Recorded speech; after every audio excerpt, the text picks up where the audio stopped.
Yeah,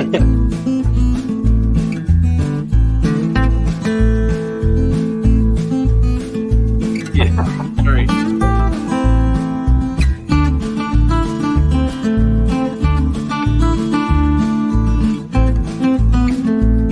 Whoa, this ain't going.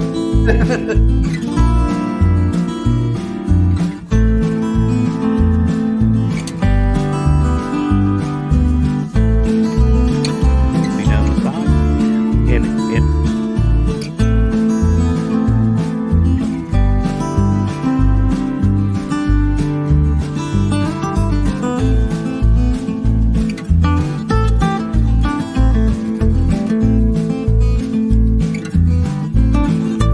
But I appreciate everybody on the chat tonight for your comments.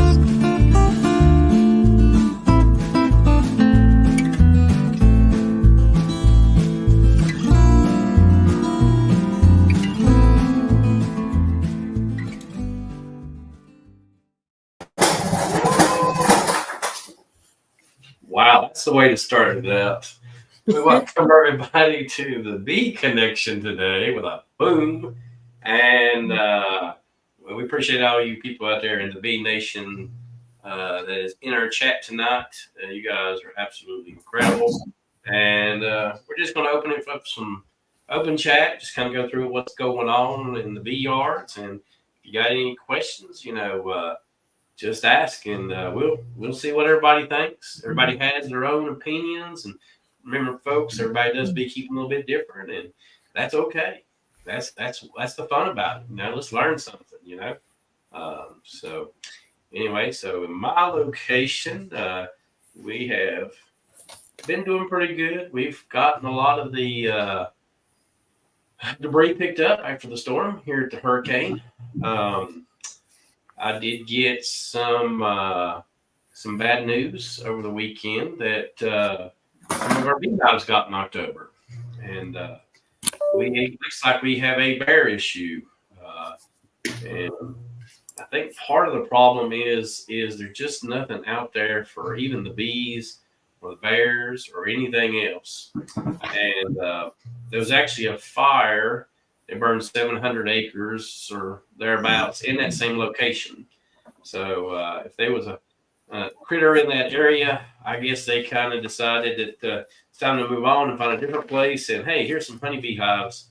And they were kind of knocking them over a little bit. So we'll get you some of those pictures here in just a little bit as we go through the chat tonight and show you those. But anyway, did get to get into the hives in that location, thought they were ready for winter, and folks, they were not.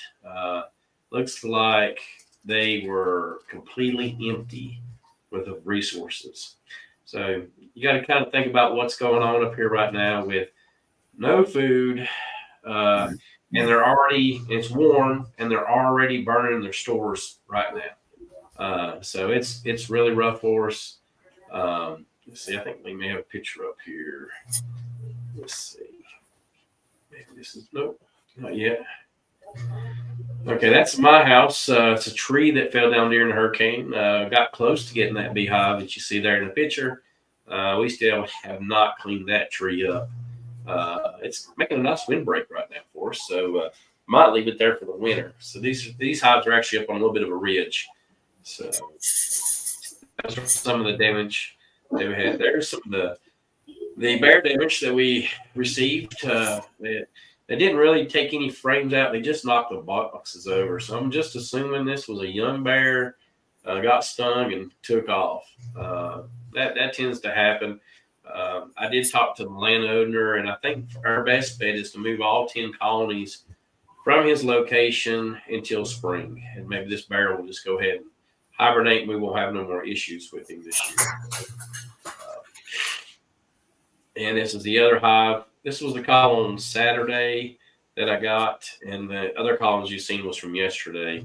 They got knocked over. But this is kind of where he started. He's messed with some of the hives before. And if anybody's ever been in the hive where a bear's been in, they are super aggressive. I mean, they wanted to tear me up. So I'd set them up, back off, let them kind of calm down. Did not want to smoke them, and the reason I didn't want to smoke them was the fact that I didn't want them eating their resources up. They're already low, and I just did not want those resources eaten up. So, but that's the other colony that I had, and here's some of the supers that I took off. I took 9 supers off, and they none had any honey in them. And I had a few supers on top of those that actually was from the flow at midsummer, and they had not even drawn comb out. So I missed a couple of boxes that I thought was full. It was not even drawn out. So those are good things to take off for winter if you guys haven't done that already. So these colonies are going to be rough because I've only got about a couple of weeks here before we get started. And that's the first box that took some bee damage. If you look there real close in that picture, I had to leave that box on that colony. It was full of honey, and they absolutely propylized the frame to the side of the box to keep the water out. I did turn it to where they wouldn't hit that area, but again, that box was completely empty, so I was able to pull it off. So just a lot of stuff going on right now that I really don't want to have to deal with. And there's a couple of boxes that I thought was full that had some honey in them, and I made a mistake. And that's something you really don't want to leave on your colony over winter, because it's not doing anything for your bees. It's just creating another cold space that they've got to heat up. So, but anyway, so it's been kind of interesting around here for us, and hopefully things have been better at Tom's place. I know they've been running around still and doing little markets and stuff. So what's going on in your area, Tom? Actually, just a mishmash of different things that we've been doing here lately, probably much like everybody else, even around the country, honestly. I'm still feeding. Some of my little bitty, I wouldn't say problems, but things that we're doing seem so minuscule compared to what you guys have going on. When I think about it, I think about that storm and all the winds that happened in that area. So whatever hope that you guys might have had for a fall flow, even if you would have had plenty of moisture in the ground, every one of those plants would have got completely beat up.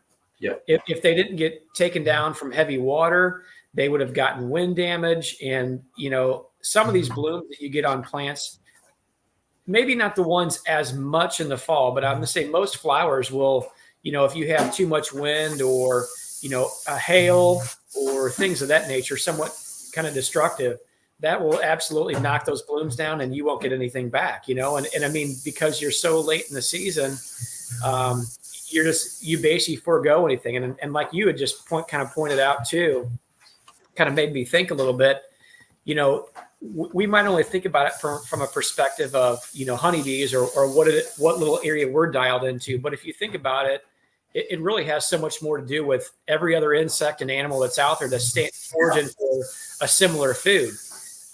If they don't have that, now things get really difficult. And now you're starting to experience, if bears had some other meal out there, they'd be probably less likely to focus on something that's gonna sting them and light them up a little bit. Yep, that's right.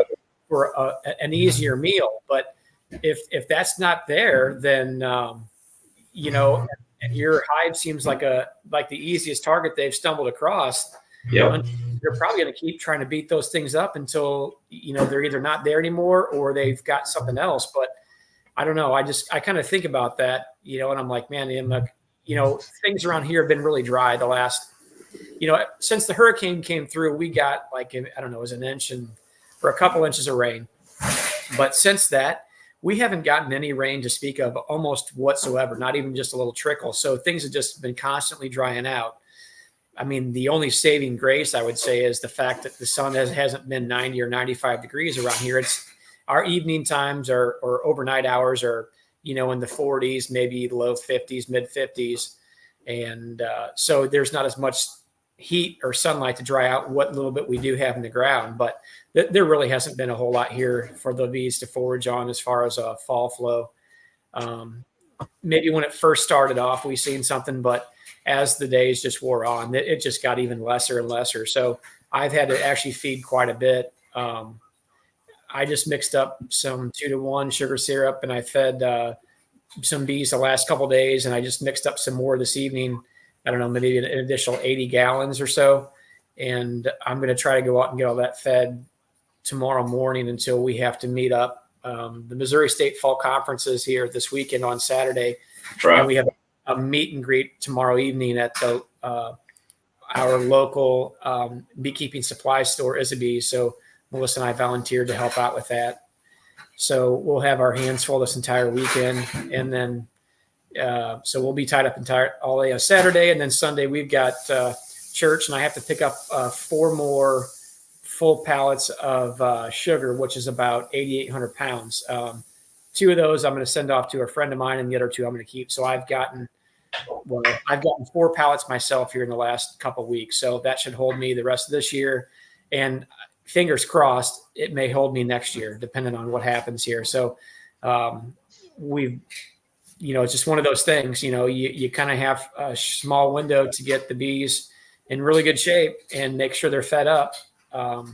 And I personally like sugar syrup the best. And that's what I've been using is sucrose. I haven't been using any high fructose corn syrup, but fortunately I was able to come across the deal on buying so much. So we took advantage of it, and just feeding right now. All of my colonies look really good. I've reduced a couple more down. Some colonies that I had 3 and 4 boxes on just to build my comb, they put a lot of stores in them. So I'm able to pull some of those colonies down and then share some of those frames with maybe lesser colonies and trying to equalize a little bit. But really just in short, taking any of my losses that I see right now, taking them this fall, and going to try to overwinter several nukes, and hopefully we'll have great success for that. Just making sure that they're healthy on some of my nucleus colonies. I'm still doing some OA treatments, and I'm going to keep hammering them, right now as long as I can, because there's still some brood in some of our colonies. So, I understand it's going to be a little less effective, but if I keep on treatments about every 4 days, I should be able to make sure that I've got a solid handle on things. And I don't know if I'm going to try to do any more alcohol washes this fall. I was in pretty good shape not long ago. Our season seals seem to be pretty warm for the most part. So, I mean, there's a little bit of brood. So there's still some reproduction, I'm sure, going on with the with mites. But our brood patches are shrinking down quite a bit. So we'll continue to hit them with some OA, and then, ours kind of more or less go broodless, which would be probably mid to late December. I'll be able to hit them with another round of OA at that point. And, with the efficiency of that product, I should be able to knock everything down. And that way I'll have, for the rest of the winter season going in the next spring, my mite load should be really low. But at that point, I'm not really going to do any washes. I don't want to, I don't know, in my own mind, I want to keep that nest intact and keep the amount of winter bees I've got in there, just thinking that I've got everything under control based upon my last mite washes. So in a nutshell, that's kind of where we're at. I feel pretty good about, where our bees are at. I've had to feed a little more than I wanted to, but, that's just the nature of the beast, I guess. Yeah. Move forward, and hopefully everything works out well the rest of the winter. If if you're like me, it's like my animals, some people don't feed, and I think about my sheep and goats and chickens and stuff. And, if you don't feed, and they're not going to make it, it's just, I don't know, it just like it stabs me in the heart. So a little extra feed, get these guys through till spring. I'd rather do that than know that they're not going to make it. That's just my opinion, but I think that's, for me, is the right way to do it. So I think a lot of people do. There's some people that don't. And, hey, we all keep bees a different way. I don't want to buy bees in the spring, that's for sure, because that's money out of my pocket. But speaking of you guys talking about getting sugar and stuff in, I do want to mention Keith Spillman sent me this from a Triad Bee Supplies, and they was given, this is the first of 60 hives they was given to the people up here in the mountains of North Carolina. And, man, I see stuff like that. And those are the small companies I want to be part of helping out. You know what I'm saying? They're willing to help me out. I'm going to give them my business because of stuff that they do like this. And there have been other companies to donate to our location in their area. And I'm going to get those guys' information also and share them on my YouTube channel. Anybody that's willing to help beekeepers out in the time of need, man, we can't thank them enough for the things they do. And we do appreciate Triad Bee Supplies for doing that. And they have been truckloads of sugar coming into the area for our bees. So again, if I'm going to mention these companies, if you guys know these companies doing that, want them listed on here on my chat, I'll absolutely do that. 100%. I'll put them on my Facebook page. I'll put them everywhere because we can't thank them enough for helping us beekeepers out in a time of need. And it's unbelievable. So, Spanky, how's things going off the mountain, sir? Well, it's been about the same, really. I mean, it's warmed up a bit, but it's just one of them waiting for it to get cold. Yeah. And has it been really dry down there where you have in Spanky? I think we've had maybe one little system. It's rolled through a little bit of rain, and for the most part, it's been kind of dry up here in the mountains. Yeah, it's been pretty dry around here. Having to go out and water stuff. Yep. Yeah. So, and that really concerns me in our area again, because like I said, we had one little fire, about 700 acres burnt. You got all these trees down right now, and you got dry leaves on these trees, and it wouldn't take much to really set a big fire off up here. And we definitely don't want to see that. So hopefully we'll get some rain by next week, and things will mellow out just a little bit. So, hey, JW, how's things going in your area? I know you said you kind of combined the hives down. Is that correct? Yeah, I've been working on hives and feeding, doing a ditto of Tom Sauceman, only about a third as much. Yeah. I've been doing the same things what Tom's been doing, other than I can't find any cheap sugar. I went sugar shopping today. Cheapest I come up with any was 75 cents a pound. Yeah. So Crazy. Yeah, it's high right now.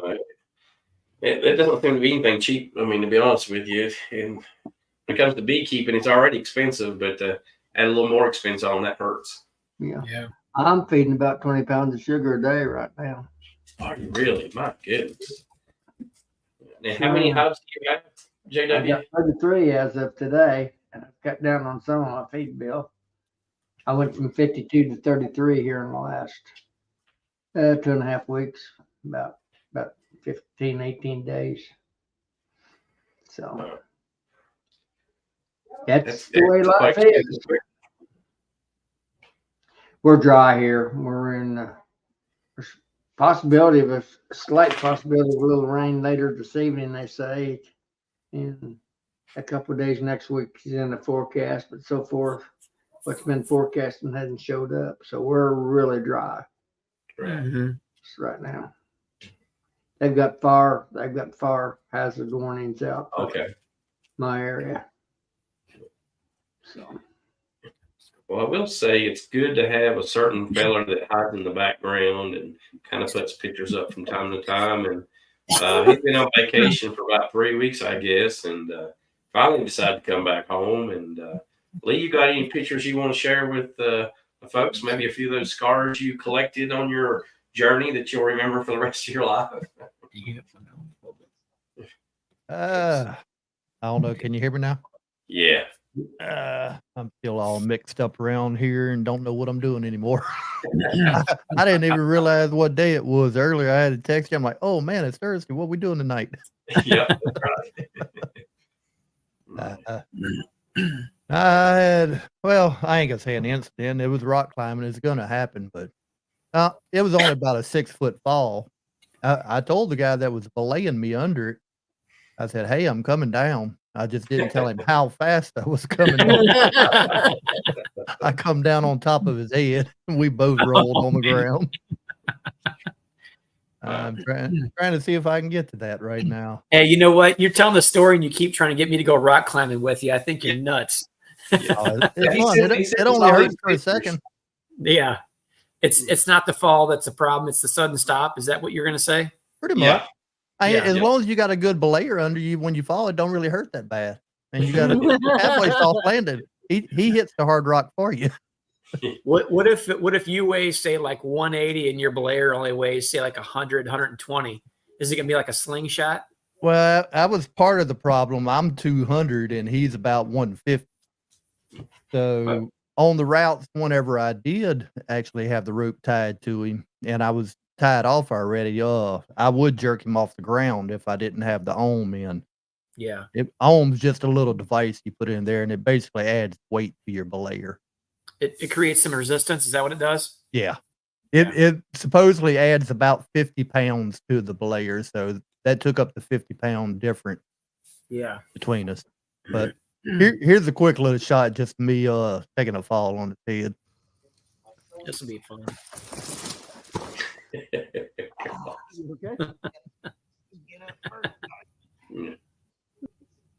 Now, I did take another shot of that. Let's see if I can find it here. Our camera guy, I had a 360 camera set up, and we had another guy sitting next to us taking pictures with a big camera. And we decided we're going to call him our calm cameraman.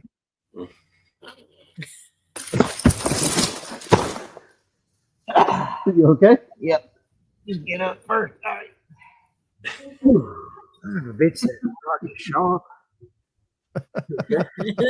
All he can do is look away like, did that happen? Yep, sure did. It Dang it. sounded like an old man grunt that came out of you. I think that was actually the other guy because he landed on a sharp rock that was sticking up out of the ground. Ouch. But we had a blast up there. I come back and I've been relaxing the past 2 weeks. And unfortunately, I got to go back to work this coming Monday. I spent half the day or more in the office today updating OSHA and everything else, and got to go back tomorrow do some more paperwork. But the bees are flying. Only problem, we've got goldenrods bloomed out, but I don't know how much nectar they're bringing in off of it now because we've had a lack of rain here and we've been under a burn ban.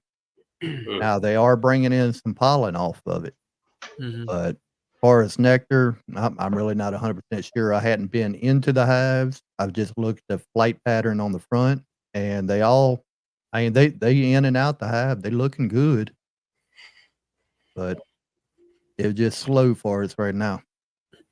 I understand that some of those fall flowers, like goldenrod and such, need about the weather that happens 30 days before that is what helps to dictate that. Meaning, if it was fairly dry and you didn't get rain, but for the last week, you probably didn't help yourself much on the nectar flow from that plant. Yeah.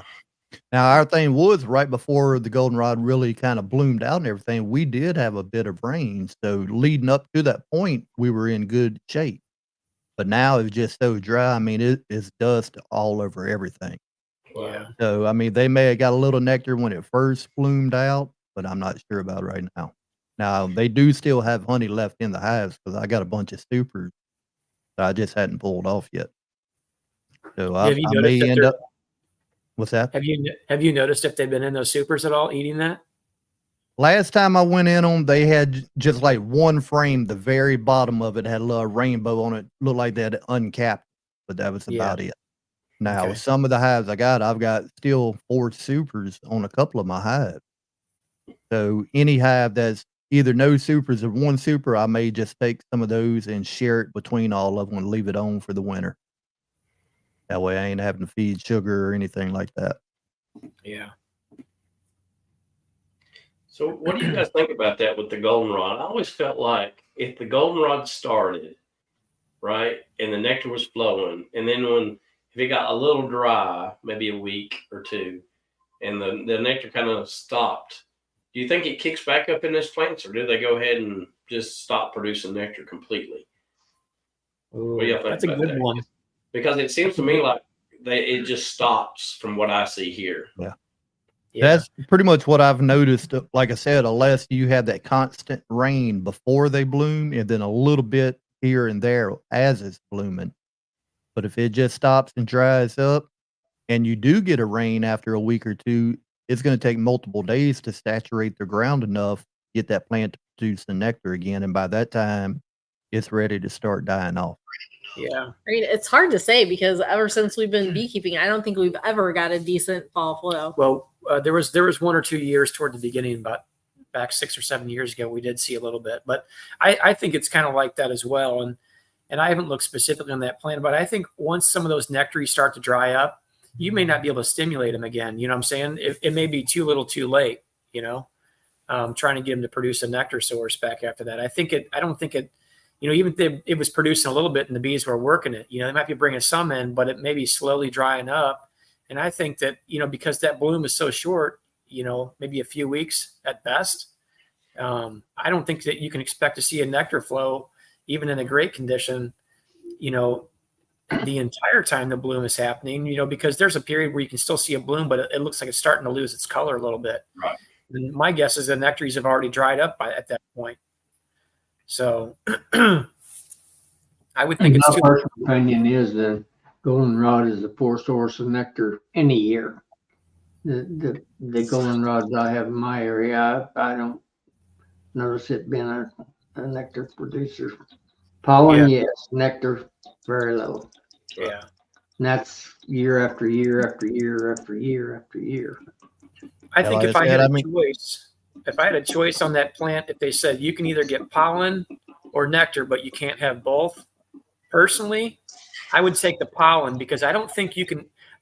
Even the supplements that we have, I don't believe that you can come even close to replicating that protein, you know. But I think that sugar syrup works pretty well for bees wintering on.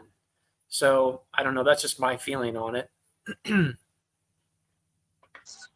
I would agree with that. I mean, as long as you got the pollen coming in, that's a more nutritional source for them than having to put out pollen stuff.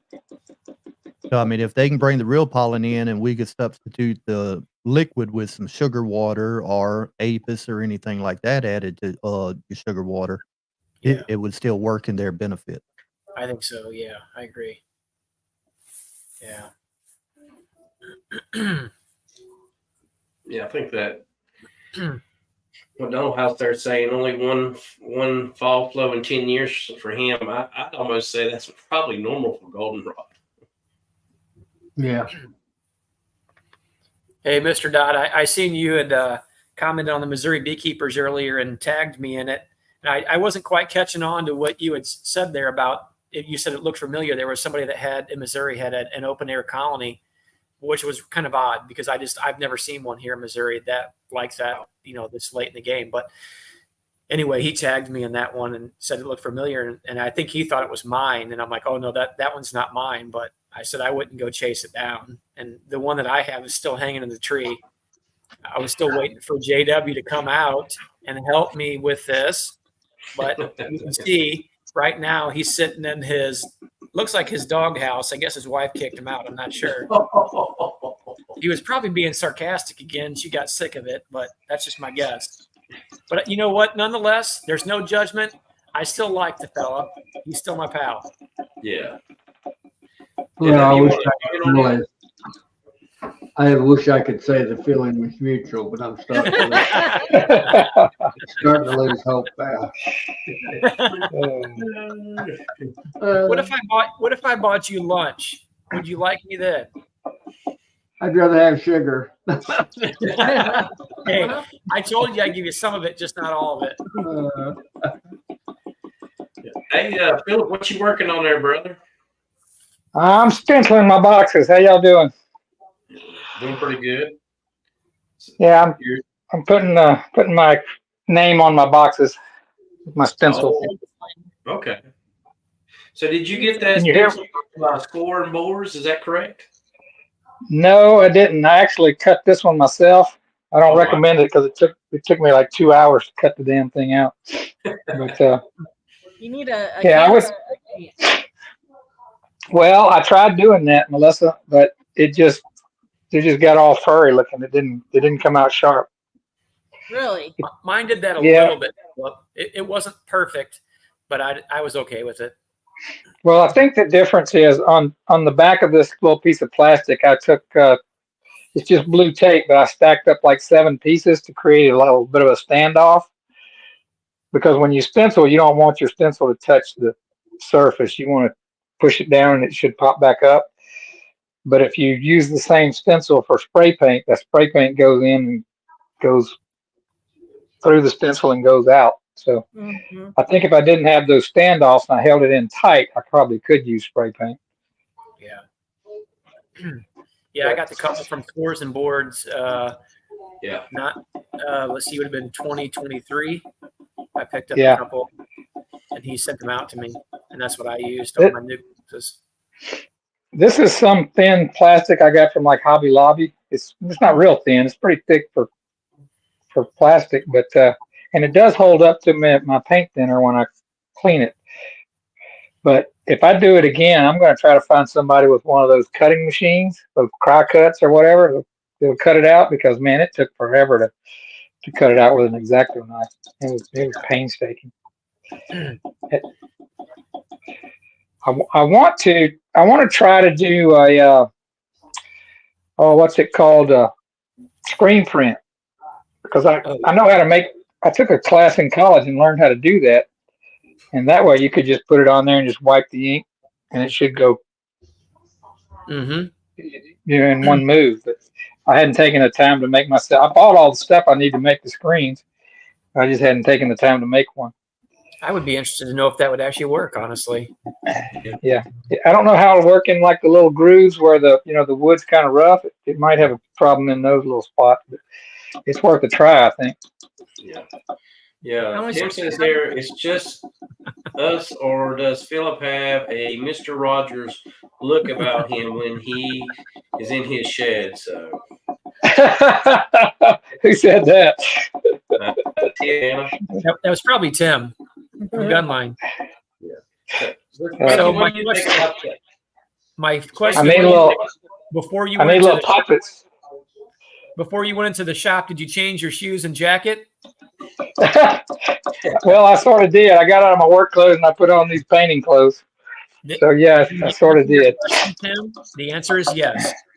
That's right. So yeah, I used to like that show when I was a kid. Yeah.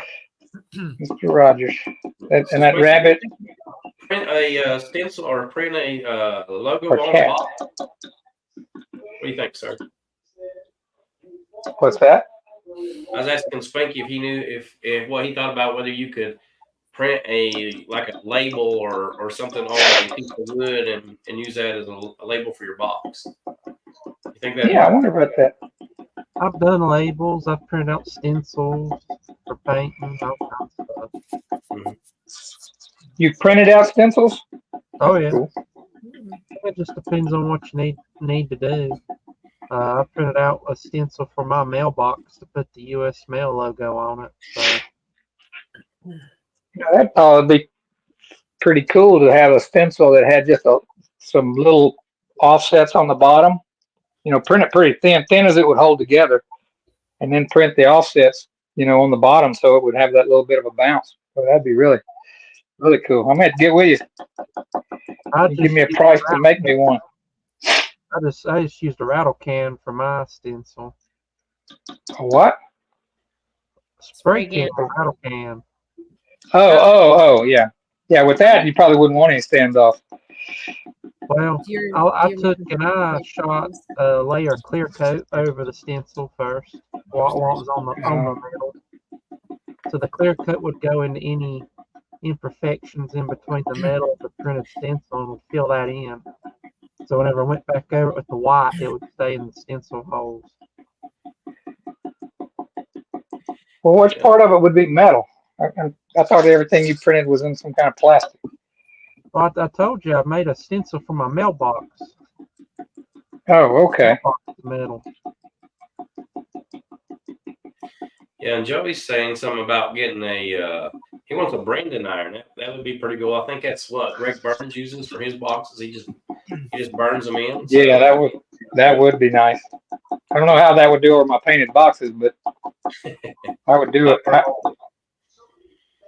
Yeah, we've Yeah, looked into it a little bit before, but They're so expensive. they're really expensive for a really good quality branding iron that's electric. Because you can get them propane, you can get them Yeah. electric, and I wanted an electric iron, but I just felt like it was just, it was kind of expensive, so I backed off.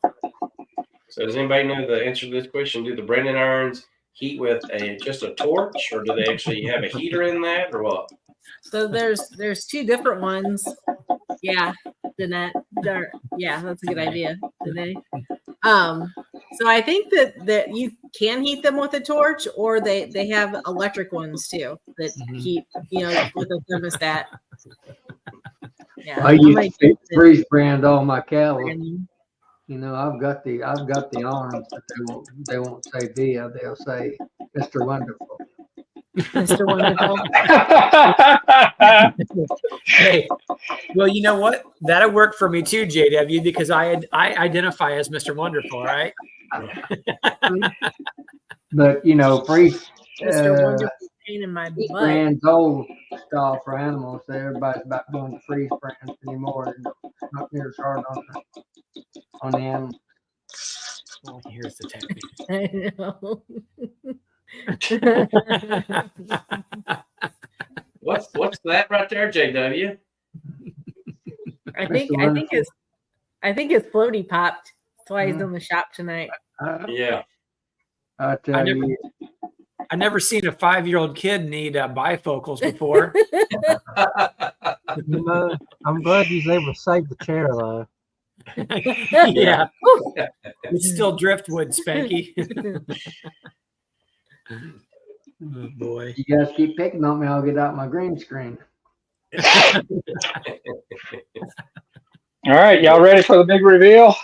Yeah, let's Let's see see what we got here. Yeah, it's all right.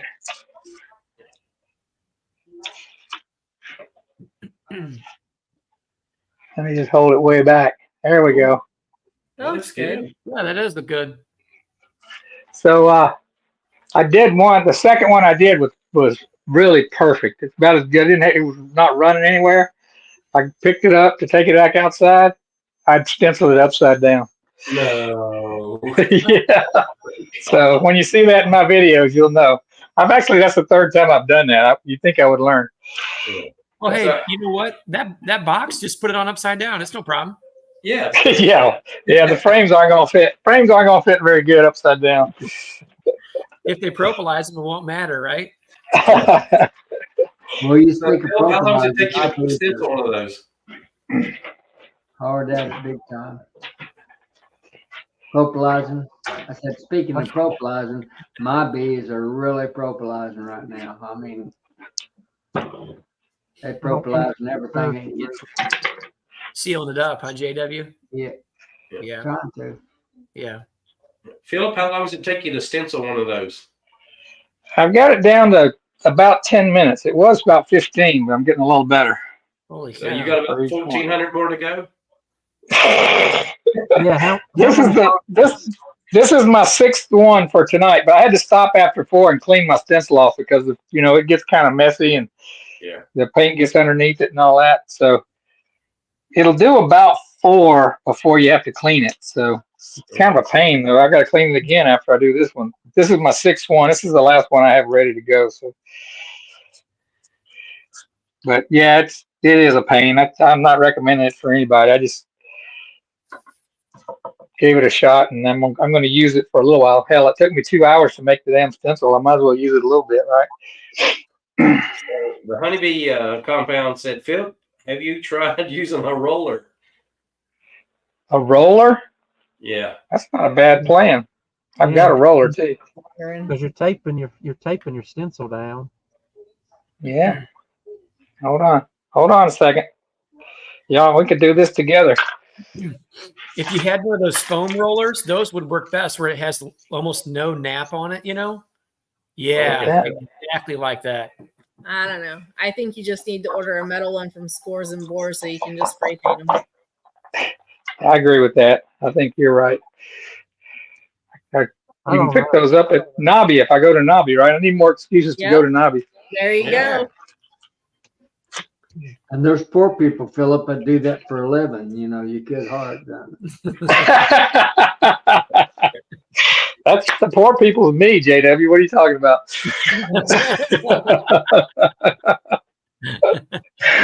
Oh man, You had to be independently wealthy. To be I'm not. Well, yeah, you're probably right. It's the one have it pays for itself. It doesn't pay me, but it pays for itself. Mhm. All right, Hey, George, here we go. believe it or not, we got two. I got two. The anticipation's killing me. Right.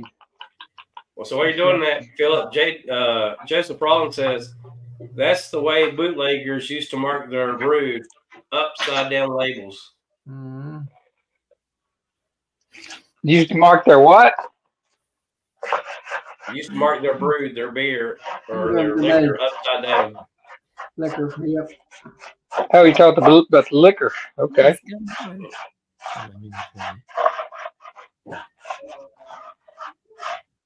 All right, let's see here. Whoa.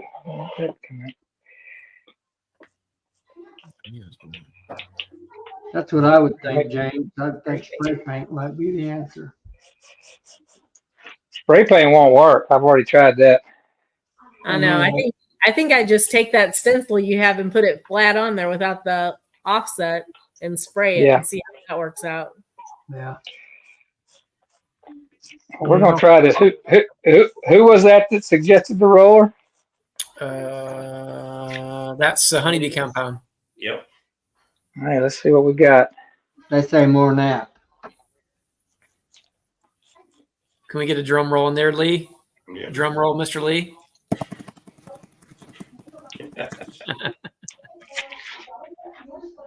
Oh, I bet he's got something fancy in the He back. probably does. I'm not that. I guess it would help if I'd make my roller stay on the plastic. I have a border around it. Yep.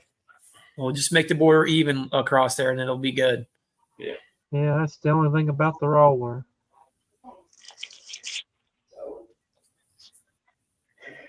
All right, let's see what we got here. Looks like it might be okay. We'll see. We'll see if it ran. That sure went faster, I can tell you that. So, That's what we're here for tonight, Philip, is to help you out, brother. Yeah, it's better than spray paint, I'll put it that way. Yeah. But it did run a little bit. yeah, just a little bit. Yep. See, that S got kind of janky in that one. See, maybe I had too much paint. I tried to roll a bunch of it out of there. But hey, we're finished. That's the last one. There you There go. you go. Now you got to spend the rest of the 10 minutes cleaning that roller. Exactly. So you're back up to 15. Wait. Do you have more boxes you have to paint to label? Yes. So just Yes. put some plastic wrap around that roller and do it that way tomorrow.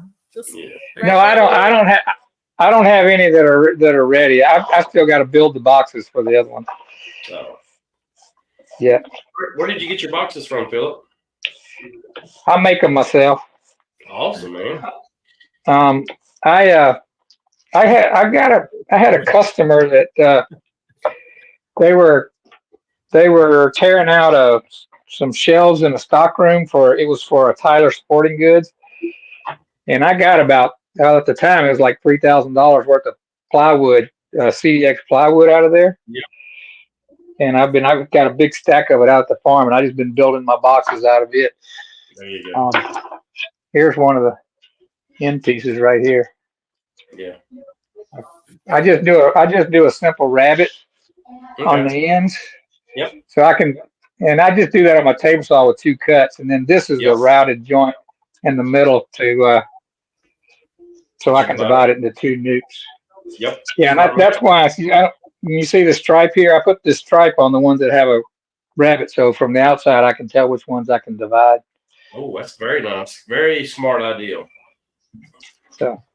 Do they ever build enough purple in there that you can't put the divider, or do you just use a small enough divider to slide through there and fill it?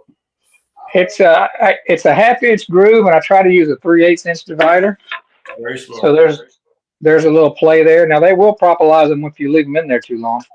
Right. But I mean, it's not too bad. You can usually break it loose with a hive tool. I started doing that because I was desperate for honey. I was catching a lot of swarms, but I wasn't making any honey. I was spending all year building the swarms up, not making any honey. So then I started putting my swarms two to a box and having them work together to make a box of honey. And that worked pretty good, but I found out that if you let them go into the dirt that way, one side will take over, one side will kill the queen and take over the other side. So this past year, right at the end of the flow, I split one side off, and that worked pretty good. I was able to save most of those queens. I did that at like the end of June. But yeah, that roller was a good thought, but yeah, it's not quite. It's probably even spreading out more now, but. So while Philip's cleaning up there, Tom, tell us a little bit more about the Missouri beekeeping thing that you guys are going to. Are you guys going to be speaking there? Who's coming? Just give us some details about what's going on there. You can start off. So we're doing a little meet and greet at Is the Bees tomorrow night for anybody who's coming in town. There's going to be fire pits and s'mores, some mead tasting, things like that.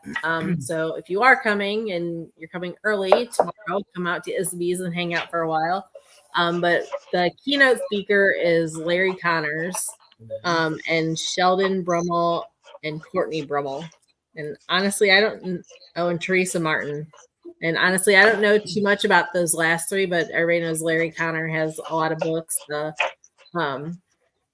he's published and whatnot. He spoke at Nabi last year. Yeah, I saw him at Nabi last year. Yeah. Tom and I both have talks that we're doing, and then we have a joint talk. I'll be talking about making nukes. Tom will be talking about doing cutouts. And then we have one that's joint about the one that we did in Colorado for Brian's club up there, which was going from backyard to sideliner. So it'll be a busy day on Saturday. Right now, I think they have sold like over 200 tickets, like just over 200 tickets they've sold. So that's pretty good. Decent crowd there too. Yeah. So JW, should we take a little bet on here about whether Tom will come back with a black eye when they finally get together and some kind of conversation? I've been saving up all my rock tomatoes.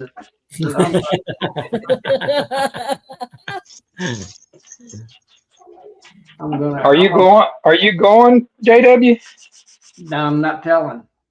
Oh God. If I go out, I'm going to have a bushel basket full of rotten tomatoes. Hey, you know what? I can make a call real quick and find out if your name's on that list, so I can figure that out really quick. No, you can't either. Well, unless you would have signed up underneath somebody else's name, I can see who it was. We'll see what happens. All right. Hey, well, even if you don't have a ticket, you come up here, I'll get you in. Hey, aren't y'all missing your Volunteers Anonymous meeting by going to that? Well, we are. I mean, you know, well, we're getting our volunteering in on Sunday because then we have to teach the Great Plains class on Sunday. Yeah, that's what I said. You got to skip your Volunteers Anonymous meeting to go to some of that stuff. That's right. I don't know. So there's another person that's going to be talking or presenting there too. He's in the chat, Jonathan Bennett, from out of he's in Missouri too. He's kind of out middle Missouri. And hey, Jonathan, help me out. I know his talk was going to be on I don't remember the exact title, but it has to do with accessible beekeeping. You know, if you have any challenges, you know, physical challenges, how that you would be able to overcome those and still be able to beekeep, because we all know, everybody in this chat knows that beekeeping is something that takes a lot of effort, you know, physical effort to get done. So beekeeping with physical challenges, that's his topic. You guys even got Jonathan. Yep. Good old Missouri boys. I guess that was meant for me going across the river. Yeah, what did he say? I missed that. It says, do they let you? I think he's talking to JW. Yeah. Well, Jonathan, we'll make him pay a little bit more. Probably is what the deal will be. Yeah. But we'll make considerations on that. So basically, like if he pays a little more and he buys you and I lunch, we probably let him go ahead and pass. Then I think. If I show up, I'll buy for the whole bunch. Oh man. Oh, The whole, everybody's there. If I know. Okay, JW, if you're buying, brother. He's coming up too. Okay. I know of a really good steakhouse not too far away. I said, if I show up, I will buy. Yeah, I see what you're doing there. Yeah. But yeah, we'll You be better busy. pack a lunch. Yeah, We got got video so proof of him just saying if he shows up. I mean, that's right, he Carl. will. He's planning on not. He's just messing with us. That's what he's doing. He ain't gonna come. He'll email him up there. You're Yeah, he's gonna email you lunch. Hey, Philip, I'll tell you what he can do. He can email me a pretty sweet gift card to this steakhouse up here. He can do that. Oh. I'll go There get you mine go. off.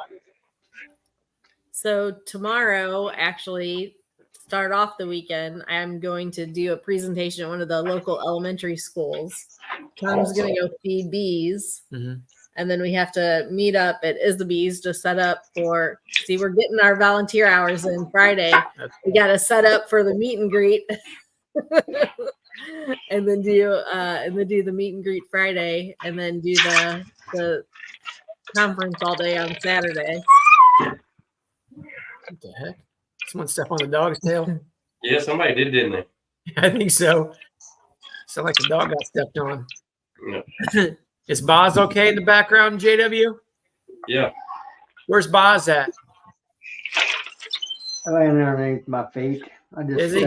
said, Pick him up. So I can see him. I'll tell you what, JW's got this pup. His name's Boz. That's probably the most well-behaved dog you ever seen before. There he is, right there. He's a good boy. There he is. Me, me, me, me, me. Yeah, there you go. Get him singing.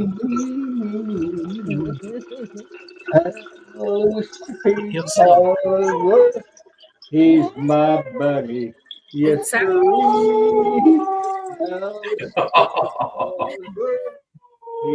the dog for me. The bell? JW singing. It sounds like Philip's going to the bathroom in the background. That's great. That's gonna be doing that. This chat's gone off the rails. Hey, look, it's gone to the dogs again. This is crazy. That's great. That's great. That's that little dog. Yep.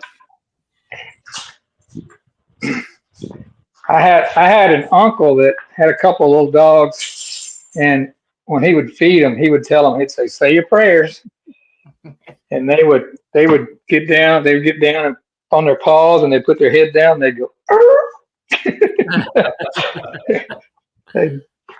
They would kneel down and say their prayers before they get All their of a sudden, food. he'd come if he had decent speakers. Oh my They God. should probably get rid of you. Hold on. Where's that? Tail Hive at the bottom. Oh, where is it? Where's he at? Oh my! Come on! Look at that, Paul. He's messing around with us here. Yeah, Sheesh. I That's always Gary. talk about right, you know? Hey, Paul, you can come up and ride with JW. Yeah. Jasper's liking this dog singing. Is Mike, did you The dogs. because you bought everything? yeah. Save some for us, Mike. We got a few things we want to pick up at Nobby, so I haven't placed my order yet. What else do you need? Oh, just normal stuff. We need 3 tubs Oh, of that's nectar. right. Okay. I need some stainless fittings. I need 4 stainless fittings, some sanitary clamps. What else do we talk about? Just some basic stuff, nothing fun, just boring stuff that we need. Oh, maybe some more Pronix. I'm afraid, Melissa, he's going to see something else while he's there that he's just got to have. Probably. So I will tell you that everything that we've John's always sucks them in somehow. 98% of what we bought at Nobby last year was already pre-bought. And the 2% that I did buy was very small, trivial things. Like, for instance, do you guys remember the guy there that had I think it was 3D printed. It was the frame holder. You could screw it onto the end of like an extension type pole, or even I've got one of them. Yeah. Yeah. Yep. Those were a really great idea. He had like 2 of them for, I think it was $10 or something like that. I believe something like that. A really great, simple invention for a very, very low cost. That was an impulse buy for me. Well, you didn't even buy it there. You bought that after we got back. You ordered it online. Yeah. Because you're like, I should have bought that. Oh, she's right. That's right. Yep. That is right. I got it right after I got back. No, you didn't even purchase it. Yeah. At the play. I would have gotten a better deal had I bought it there, Spanky. My connection kind of blipped a little. What'd you say at the beginning of that statement? About Nobby and spending? No, about ordering those things. Oh, he thought that he bought it. You did. But he didn't. He ordered it online after Nobby. It was right after Nobby. I ordered that. That was that frame holder. But right before you said that, you said something like, I think it might have been she's right. I'm thinking that's what it said, but I'm not sure. Yeah. It kind of broke up. She had said that I didn't buy that at Nobby. So Joseph, I was just trying to get you to say she's right again. There. What else do you need? Hey, Philip, we don't need to go there, buddy. I am right. We'll give her a big head all night. Joey, come on. Y'all have to agree with me. What else does he need? Don't even. One of everything. That's right. John came out with that new extractor, that 40 frame or whatever it is. I was like, dear Lord, here we go. All right. He's got a sweet deal on that thing too. Yep. It's a pretty big difference in cost from the 32 frame up to the 40. So I don't know that it's worth the extra bucks. Tell him one of everything. He's running a pretty good sale on it at Nobby, isn't he? What is it, about 1,800 or something? Oh no, for the 40? No, it's like $3,000. Yeah. Is it for his Nobby price? Come on. No, Yeah, probably for the not 40. 1,800. I don't know. No, I don't need a hive lifter. I was watching his. That is one thing he does not want is the hive Yeah, lifter. I honestly don't want a hive lifter. I mean, They wouldn't. So, well, we all saw Joey struggle with his the other day. If your boxes aren't perfectly made, but they really wouldn't work for us because a lot of where our bees are isn't necessarily on nice level flat ground. There ain't a level spot in the whole state of Missouri. So they really wouldn't work for us. Eastern Missouri anyway. There's a few flat places in western Missouri, but very few. That sounds like you may not be able to buy one of them new extractors. You see what Mike Berry wrote? Yeah, I watched him haul that beast off the trailer. It's huge. Sounds like he's done bought them all. Mike bought them out.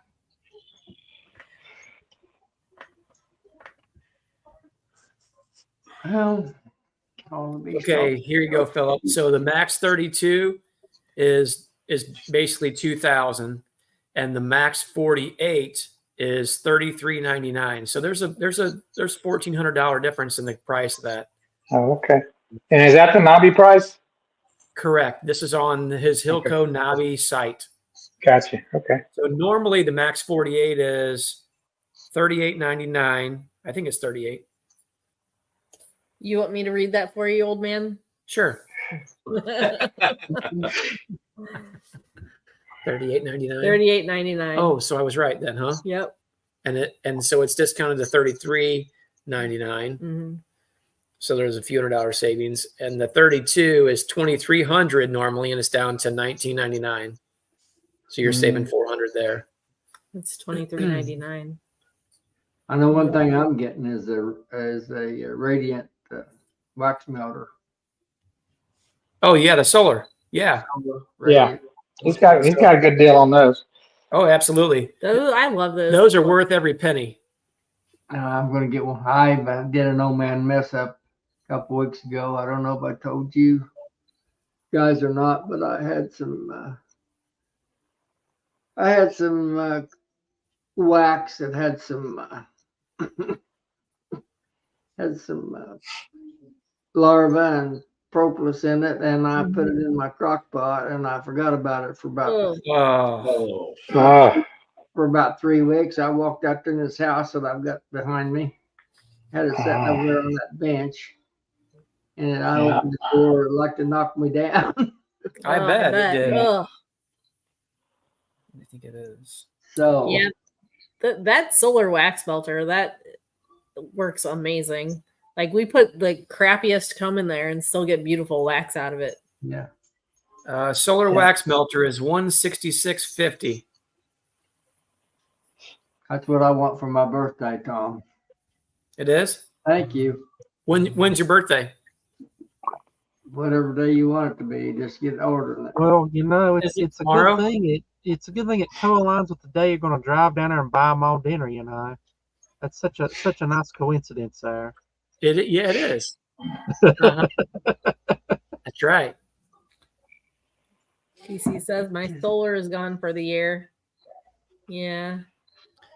I think it has to be like a minimum of 85 degrees, sunny and 85 for it to really work. Yep, that sun has to be out full steam. So yeah, the wax solar melting season is pretty much over around here.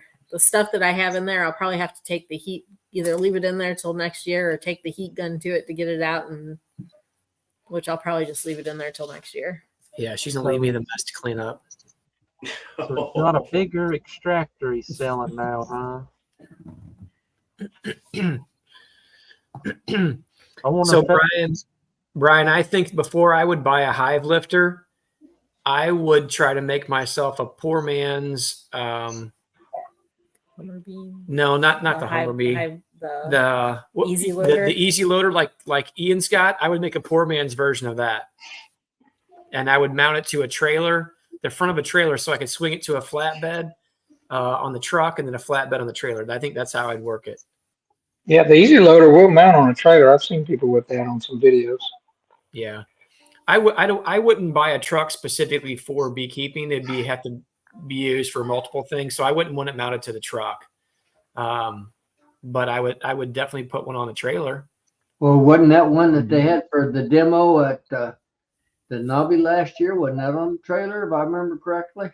Yeah, you're correct. It was last year or the year before. Yeah, year before at Hive Life. Yes. You know what I'm thinking about? How it might take a couple of years to get to it, but if I ever start doing having some migratory colonies for in Texas, we have a ag exemption. You can offer a service and take your hive people's land. They get an ag exemption. Mm-hmm.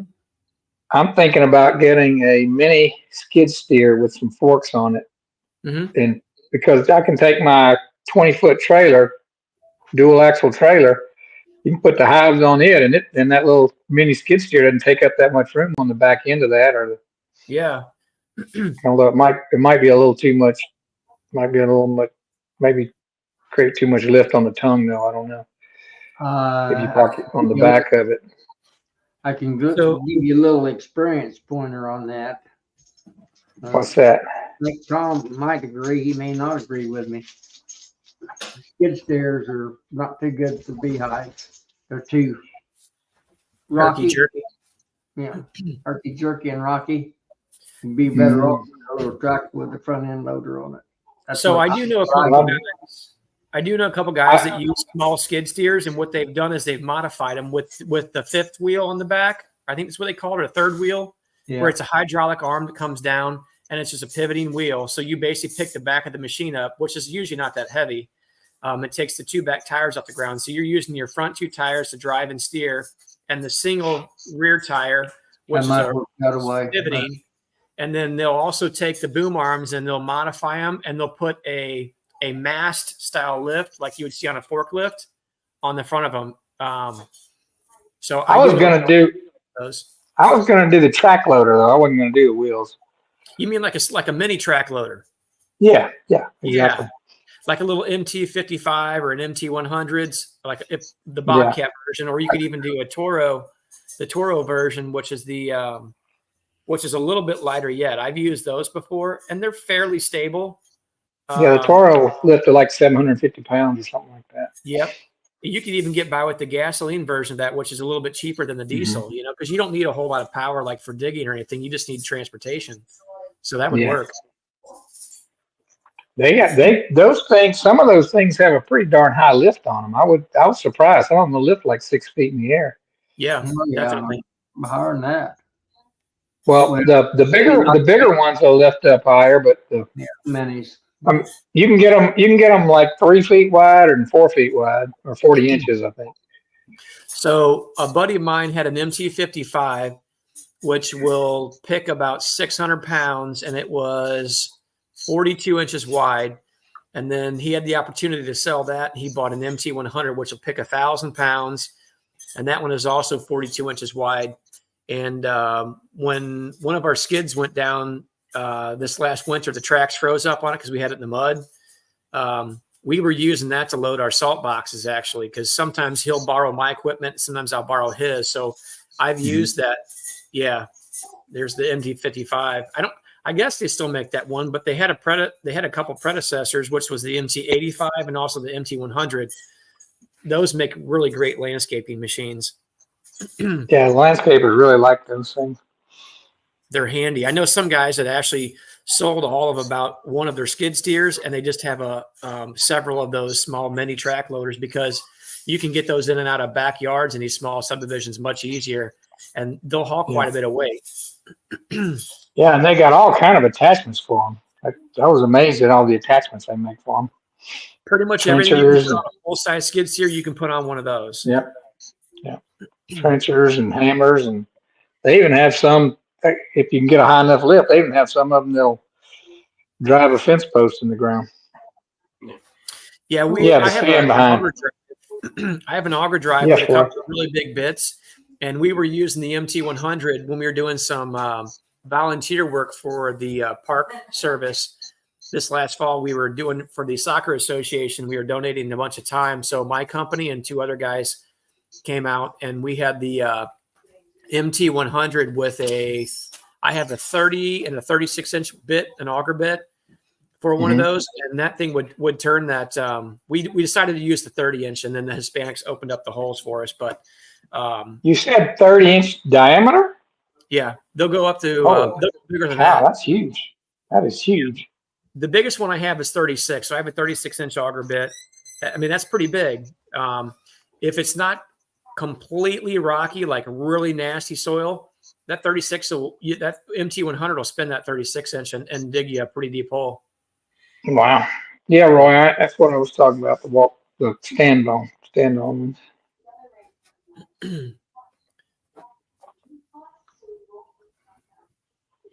You got to have a lot of room around your pallets or your hives to get those things around, Have them set up against too close to the fence row or the building or the fence or. Right. Yeah, you have to plan for it.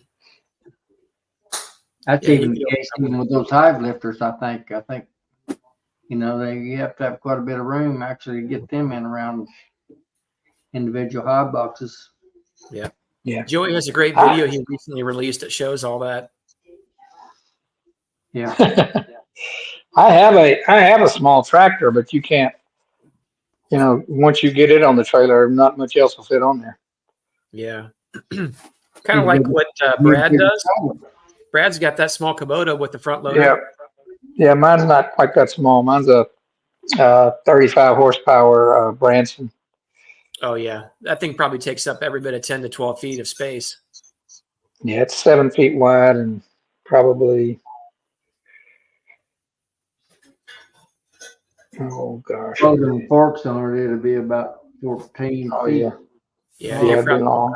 Forks on it. Yeah, it's got a front. It's got a dirt bucket on the front right now. Mhm. The only thing is though, those little mini skid steers, they're already set up with the number of what do you call them, the pneumatics, where you can do things like grapplers and things. For my tractor, I'd have to get a kit and put more on there, Yeah. more controls to do grapplers and things. Yep. Hey, JW, have you ever moved any hives with any of your farm tractors? Yeah, I move with that little John Deere all the time. Yep, and that works out pretty well for you. Mhm. I have to slide my forks completely together. No, I just lift my hive stand and everything. Oh, okay. Yeah. Hey, Carl, that Dingo they were kind of the first in the market with the mini skid steers.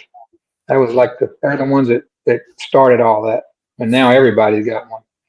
About it. They got some pretty inexpensive ones from China, and they're supposed to be pretty good quality, but the shipping on them is ridiculous. Yeah. You can get them for about 5,000 or 6,000, but they want 2,000 or 3,000 just to get them to you. You about have to have someone to line you up with those front end loaders to move beehives with, because you can't see your forks. You know, if you got them together down underneath there, Oh, I gotcha. like in the Yeah, middle, that makes sense. you can't see over the hood of your little tractors. You know, to see your fork when you got them down low. Yeah. Yeah. Someone to guide you, or you'll be a bang. Is that with the standard forks, or is that the ones that mount onto your bucket? No, it's standard set of. I got a separate set of forks for that mounts on this bucket does. I was wondering about that because they try to make them where you can see through them, but there's still a good bit of stuff in the way.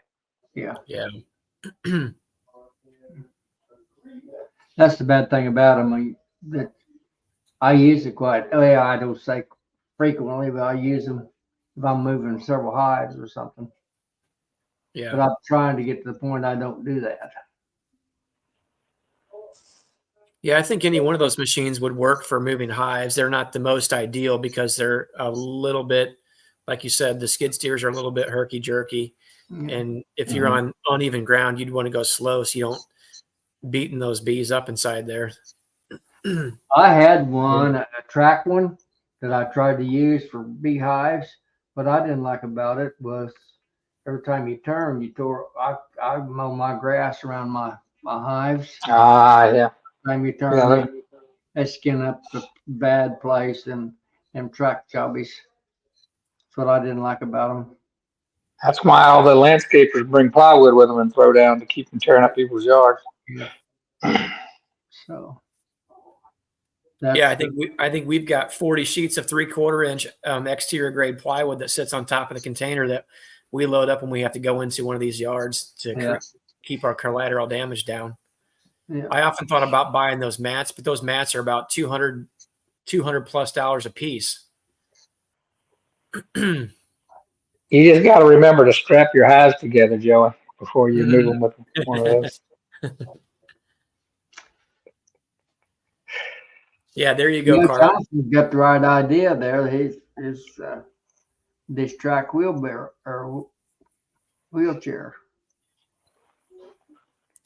He needs some forks on it, though, right? Yeah, and he said, "Good, build you a set of forks on there, Jonathan." Isn't that what the what's the guy on the X-Men, that the head guy, didn't he have something like that? Oh yeah. What was his name? Yeah, I know you're talking about. The guy in the wheelchair on the X-Men. What's his name? Yeah. Doctor something or other. Yeah, he's got some kind of tracks or something on his chair. It's pretty cool. Yeah, that's what Rick, or I don't know where that's Ruth responding or something about. Like I said, if you hit those beehives about the third time with a set of forks, they're on the. They'll light you up. You better be. Better be dressed up. Yeah. Professor X. Yep, that's Right. That's it. You got it, Brian. Thanks. Brian's on it.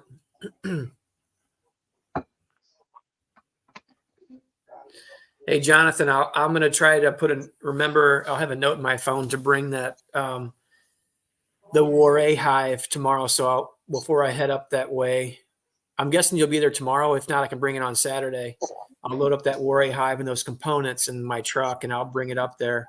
And if you have room, I'll bring it to you tomorrow evening when we go up to Jane's place. I also have some books for you too. There's a few other things that kind of go along with it. There were some books and a few other things. When Melissa and I were going to the bee flea market thing that Jane had last weekend and selling some items, we noticed that there was a bunch of those books in there. So we had them sitting out, and when I realized what books they were, I pulled them back and we threw them back in the bag for you. So, I know you'll be using that for educational purposes. Maybe that'll be something you want to even read up on yourself too. I didn't skim through them, but they were specifically designed for a Warray style hive. So it may be interesting to you to look at.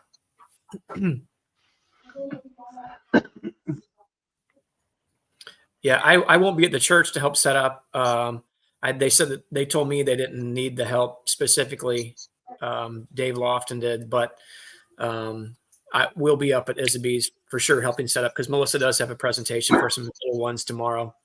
And I'm going to try to get these bees fed because I'm going to be busy all weekend. So I'll throw it on there tomorrow for you. Hey, Sebastian.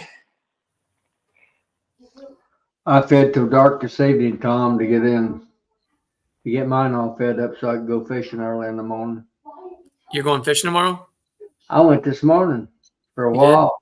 Did you catch any crappie? I didn't catch enough to grease the skillet. No, doggone it. No. I am going flaky right now. I am going to come over at some point in time here when I settle down just a little bit, and then I want to fry up some fish over there. You got a silver hook? No, but if you put me out in the middle of the ocean when it's rough, I'll chum the water for you. You don't get sick surely on the small lake, do you? I don't know. Take me fishing. You'll find out. Yeah, we'll find out.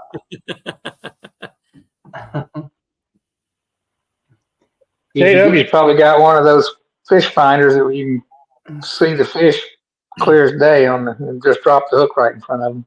Yep. I know he does. Yeah, smart aleck, Philip, but I actually do have it's called live scopes. Yep, I've got one.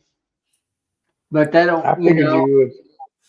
That don't make them bite. I can tell you that. Yeah. Saying you can have all the equipment in the world, but especially on crappie specs, whatever you call them down there in East Texas. That don't We call them white perch. Okay. We have actually got a perch in the rivers up here, so, but they're not crappie. Yeah, it's the same fish. They're that kind of silver or blackish or silver, speckled. You got real white meat. Do you mean the river perch you're talking about? No, we have them in lakes. What we call a white perch is what you call a crappie. It's the exact same fish. Yeah. Yeah, there's a white crappie and there's a black crappie. So. Yeah, black's just got it more. Somebody said there was a difference in the fins, but that's what the difference is. Actually, you can't hardly tell them by looking at them unless you count the fins.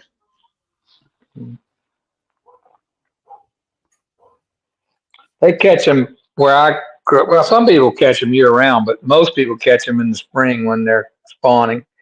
Yeah. They'll hit almost anything. I actually rather fish for them in the wintertime and in the summer. I don't like to fish during the spawn. It's wall-to-wall boats on most lakes during the crappie spawn. Well, it's fun.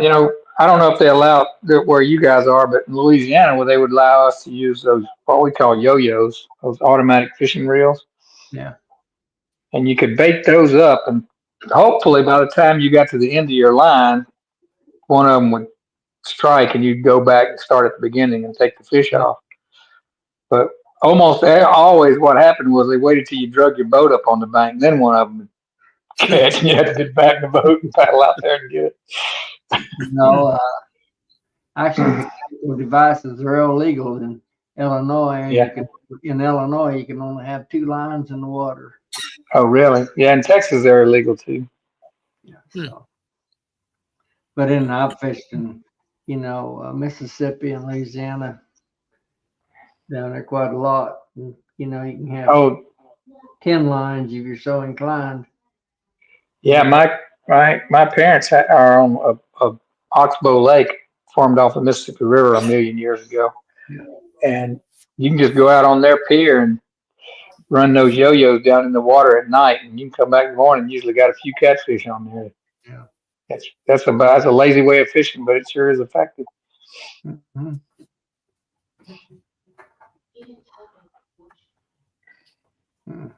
I fished Toledo Bend. We used to drive down there even after I got off, when Toledo Bend first impounded Toledo Bend there on the Texas-Louisiana line. We'd go down there, drive down there about every weekend, believe it or not. Drive all Friday night and fish Saturday and Sunday and drive all Sunday night and go back to work on Mondays up here. It's about 500 miles down there. Wow. I've never been on Toledo Bend. I knew people that would go there a lot. But that's on the western, sort of southwest part of the state. I grew up on the northeast part of the state. Yeah. Of Louisiana? Yeah. Yeah.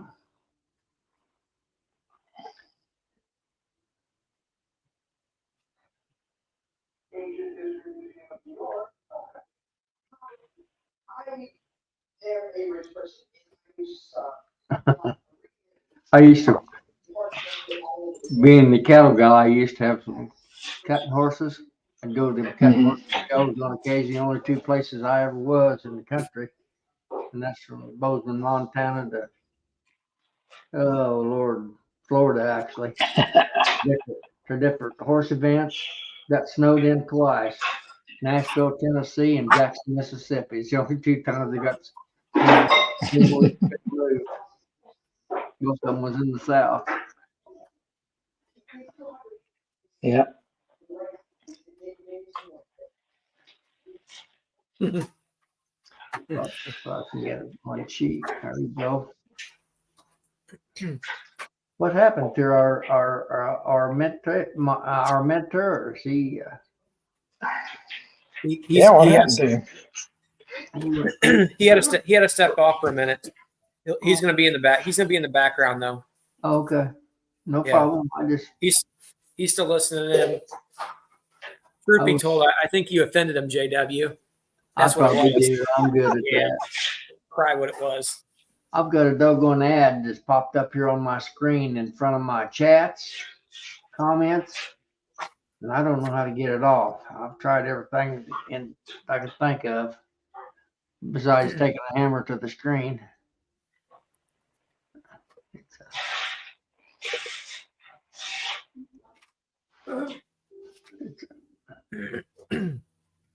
Hey, Philip, you guys were really hot and dry this year. Is that right?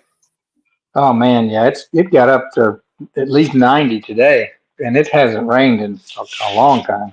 Well, probably over a month. Yeah, it's really bad. I'm going to try to pull some fall honey next week. I don't know. They may have eaten it all by now. They had some a little while back, but they may have consumed it by now. Yeah. Is that pretty common for you all this time of year to not see that rain for that long, or is it a little bit extreme? This time of year, it's a little bit extreme. Usually July and August here is really dry.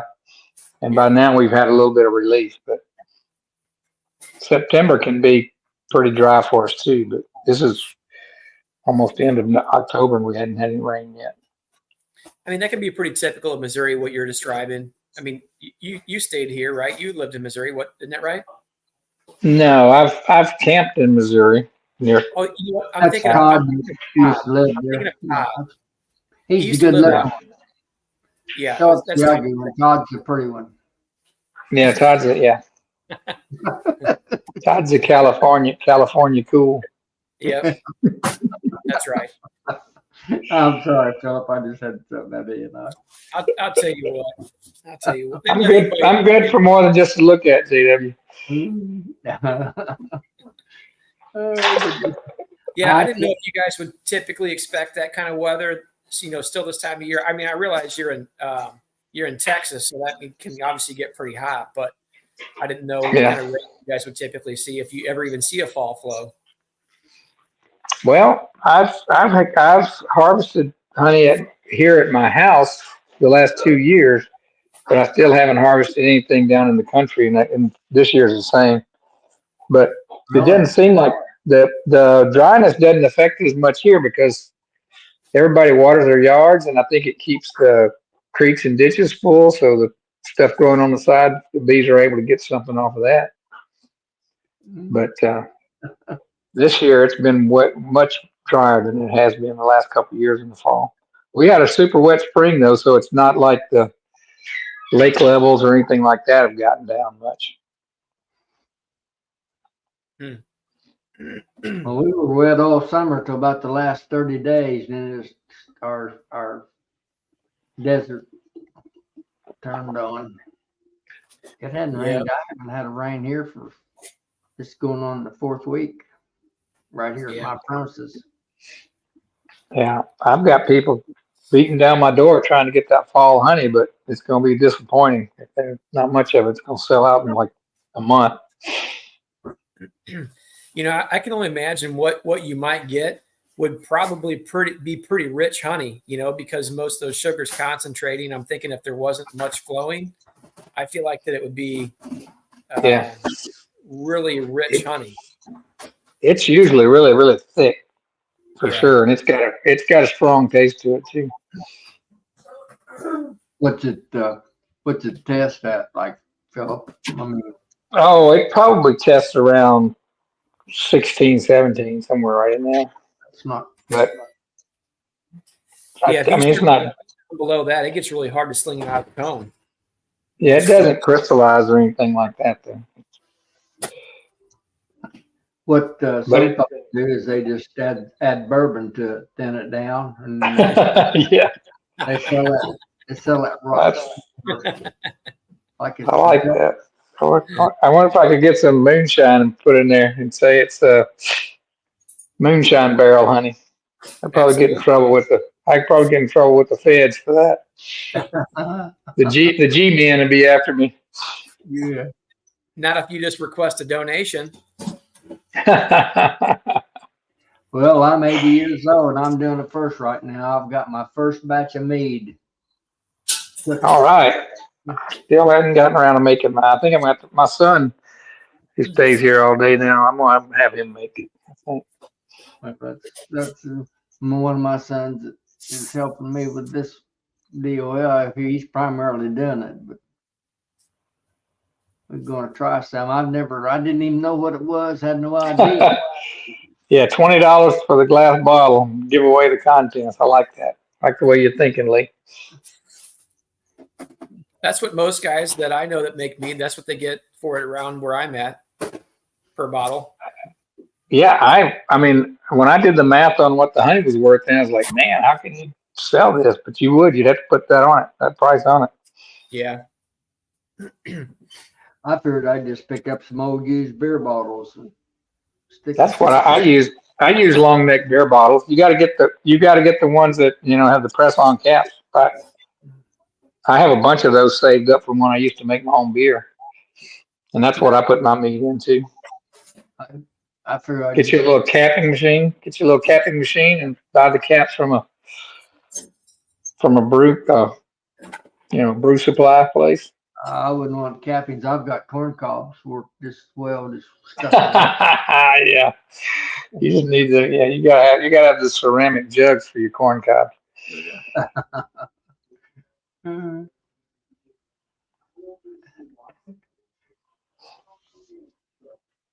Spanky could probably get you a line of those. He's close enough to the mountain. Mm-hmm. He might have his own still. Guys out there, they're kind of sneaky, them shiners. Mm-hmm. Well, I'll bet you though. I bet a lot of nobody said anything, but I bet a lot of steels got washed away during that flood because all of them is on the side of the water somewhere. Yeah, yeah. I wouldn't be surprised. I don't mind their advertising if they got some. How about you, Spank? Yours get dumped? Still? I didn't have none to get dumped.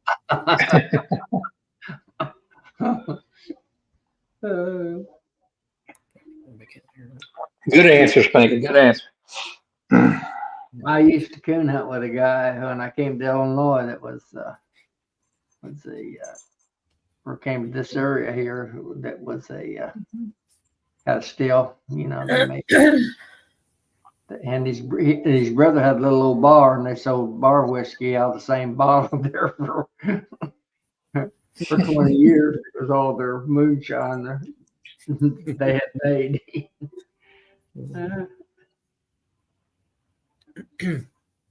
Hey, Spanky, I'm just curious, how are things around your area since all the commotion?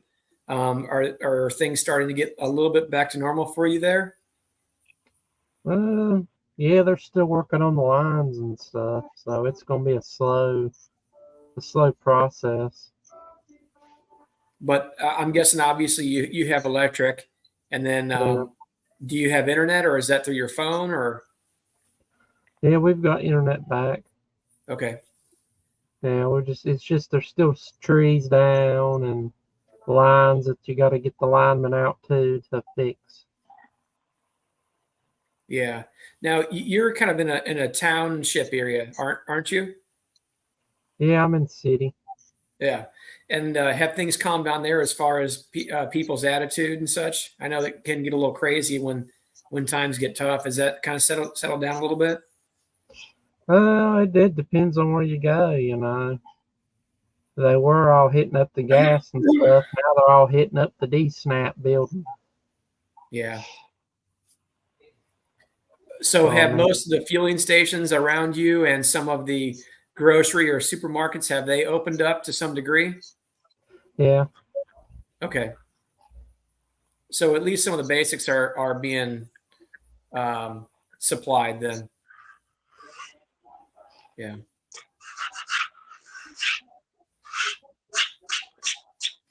Yeah, as time goes on, it seems like you hear less and less about that, in the social media aspect, but you know that stuff is still as real today almost as it was right after that happened, just because, that stuff does not get fixed overnight. I'm sure a lot of those road buildings will be happening for the next 2 or potentially 3 years, Oh, yeah, very much so.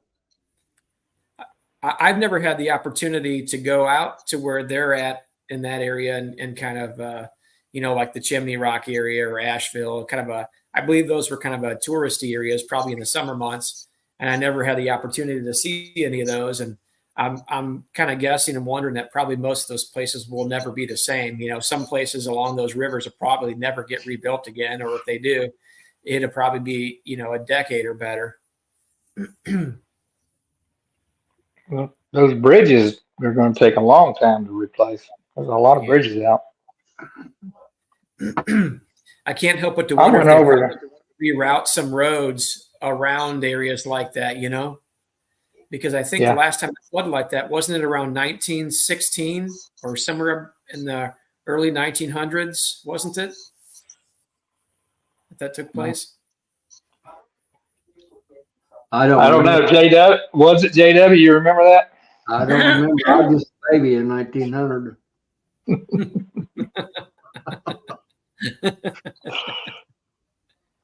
So JW, when you was born, did they have people back then? I don't know. I don't remember that either. I think I was in the 7th grade before I remember anything. Oh boy. Well, you're a smart feller. You obviously did pretty good for back in that day, coming through all that. Back in the day.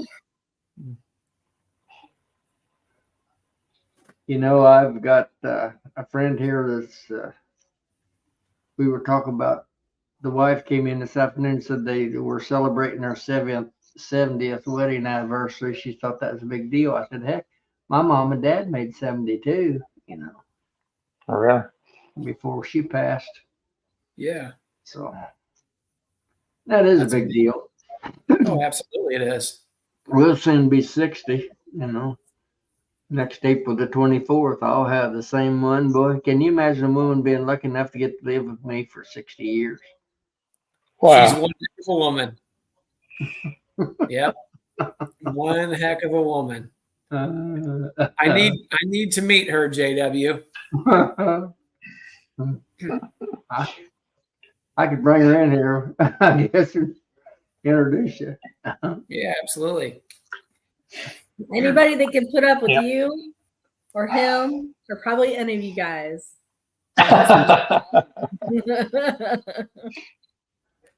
You just keep that. You keep working that on up, and I'm not going to let you come out here this spring and do all my splits for me. I'll shut you Oh off. man.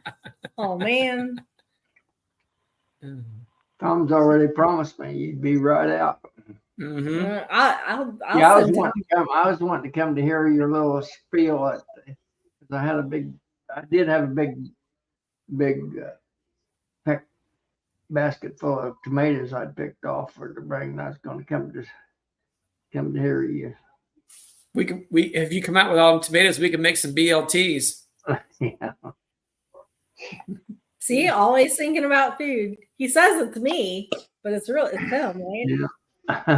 So JW, early in the show, you were saying that it reduced a bunch of your hives. Did you combine them or did they die off? What happened to them? No, I did a bunch of combining, splitting them down, and equalizing. I've had too many hives. I got them from 52 down to 33, and I'm going to try to get them down to 30 to go into winter. Oh, okay. So, and without just packing them together, you know. So. But I've got a menagerie of hives. I got everything from single deep 10s to 3 deep 5s, you know. Yeah. I'm going to take a couple of them 5 frames through the winter. Again, I had pretty good luck at last year doing it. Yeah. What happens? Yeah. I've got 50 something, probably 55, but I wasn't planning on combining them. I'm just going to see if they make it. Yeah. I've got 1, 2, 3, 4. I got 4 single nukes. They might be 5 or 6 frames. Just singles? Yeah, they're just a 5 or 6 single deep Didn't you nukes. tell me you did 6 frame nukes anyway? I've got some of both. I'm trying to move towards 6 though. What do you like about the 6 or the 5s? Well, I was playing around with the idea of doing like Brad and Ian do, where you shove them together and get them to make, 2 boxes of honey. Okay. But I don't know if I'll actually do that or not. But one thing I like about them is they just, give you a little more time. You don't have to rush them into the 10 frames quite as quick. Yeah. And then would you build your own boards to take those 2 6 framers and convert it to a 10 frame box, I'm guessing, for your supers? Yeah, I had some 8s, but I got rid of all my 8s because I was tired of having all the different kinds of equipment. So yeah. But I'm playing with the idea. The 6 frames I've made so far have the little divider in it, like the ones I showed you out there in the shop, so I can actually do 3 frames on either side. I'm playing with the idea of making a bottom board that has an opening on each end and can be divided. And then when I do my queen rearing or those splits, I'm thinking about doing a 3 frame on each side and then trying to sell off, say they both sell off a queen on one side, just sell the queen, and then pull the divider out, and then you have yourself a nice nuke sitting there. Yeah. I think that'd be kind of a nice thing if you could get enough customers to make yourself Yes. 30, 40 bucks right off the bat and still have a nuke. Just Yeah, absolutely. either raise or sell off. So we kind of did a similar version of that with the 7-frame Apamaze. I have 2 7-frame Apamaze with deep supers that go on them. So you can do 3 and 3 with the divider in there. And then when they started to grow, what I did is, in order to buy myself some more time, I just threw the deep super on and then put 1 drawn comb in the centers of each, and then empty foundation. So I had 2 empty frames and a drawn comb on both sides. And then I ended up having to move one out. Then I pulled the dividers out and I left them in there, and they grew up into, 14 frames. And one of them I had to reduce back down. It seemed like it started to drop off in population. I don't know if that one actually swarmed on me, which very well may have happened. But I kind of like those. They worked out pretty well. But you could have done that where I got a mated queen, pulled that queen out, and then before they had made cells, I could have pulled the divider and let them combine. Well, I did do that on a couple of, on the 10-frame Apamaze, because when we were doing queens and the couple of them didn't come back mated, I just pulled the divider and combined both sides. Yeah, when the queens didn't come back. Right. Yeah, we just pulled the divider. Yeah, I like doing it. I have 3 boxes that are 3 by 3 frames. They're 10-frame boxes, but they're divided. They've got 2 places to divide them. Mm-hmm. Some people will actually do 4 and have 2 in each compartment, but I just do 3. And it's pretty common that only 2 of those 3 will come back. So I'll usually pull the divider and then that one queen take over, and then usually the other gets moved into a box, moved off somewhere. Are the entrances like 2 on one side of the box and then the third one on the opposite side? The middle one is basically what you'd think commonly know as the front, and the sides are out both sides. Oh, nothing goes out the back. Yeah, and they're on the back. They're on the back side of the sides too. Yeah. Okay. Kind of like a triangle, I guess. So is it sitting on a double screen board with the little flip out pieces on the sides? No, they're just when I end up. Generally, I end up one of those queens takes over the whole box, and I'll leave it in there pretty much the whole season until I'm ready to start raising queens again. Sometimes I'll stuff something in the entrance, and sometimes I just let them use all 3 entrances. Yeah, and I'll get around at some point to when I get ready to move them to a regular box. I'll come out and block the 2 side entrances, get them used to going out the front before I totally switch out the box. Yeah. But I don't get too caught up on blocking those entrances once they're in. Bees will use every entrance you give them pretty much if they're a strong colony. Sure. We have a few boxes that the bees actually made their own entrances in the back of the box. They chewed through wood and made an entrance in the back. Well, one of our boxes was offset a little bit, and they found a little hole to get in, and they somehow chewed a little spot in that box on the back to make their own entrance. And I left like that all summer pretty much until I decided that I wanted to close them down a little tighter, and I manipulated the box back on the bottom board and moved that off there. So I think there was 2 boxes.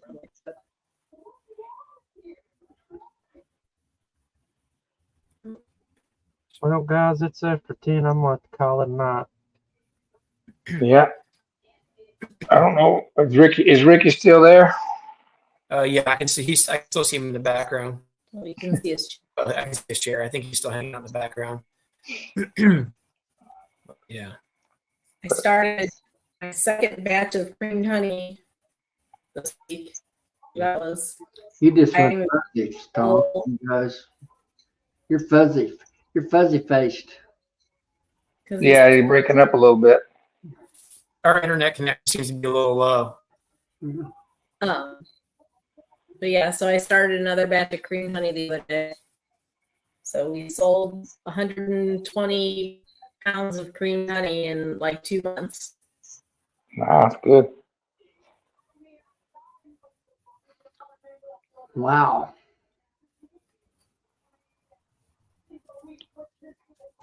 No wonder he's got that. You know how much bourbon barrel honey we sold? How much? That question was for JW, but what was that? 15. Well, we haven't sold any because we're out. We sold all that out, yes. Yeah, I thought you meant for the last couple of months. Well, listen up, maybe learn something. I'll tell you what. What was that?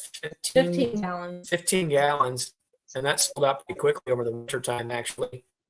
From when did we pulled it January? No, we pulled it at the last week of December, and we had it gone By May. Yeah, probably by But May. we didn't do any markets until like April. So. Yeah, and that was without doing any markets. So we should have some of that bourbon barrel aged honey ready to go after the first week. Let's see here. November. So I have about 2 more weeks, and then I need to pull it out and then put it in the bottling tank and then get the moisture content right. And if everything worked well, we'll have that ready to We'll go. have some for JW for Christmas. It's going to be his Christmas present. So you guys, when do you guys start your markets in the spring? Well, there are a lot of markets that we could do, but often we're too busy to sign up for any of them. So it's very hit and miss, the ones that we do go to. Sometimes she'll go set up with a market or have one of my sons help her to get set up, and then they'll take off and she'll stay there and work that market. And I'll just be constantly working bees and taking care of that. So it's more of a divide and conquer, where middle to late season, especially when she starts doing a lot of them, I'll try to help out. A couple of them I would help her set up and then I would leave. But if I knew the markets were going to be busy, I would stay there.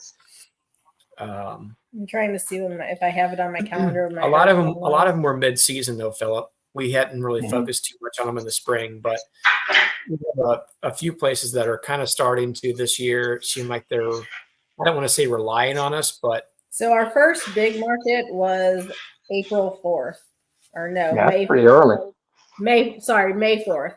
That was our first big market, was May 4th. Well, Yeah. I'm sorry, Ricky, but that barrel honey you're talking about is some of the most nasty stuff I ever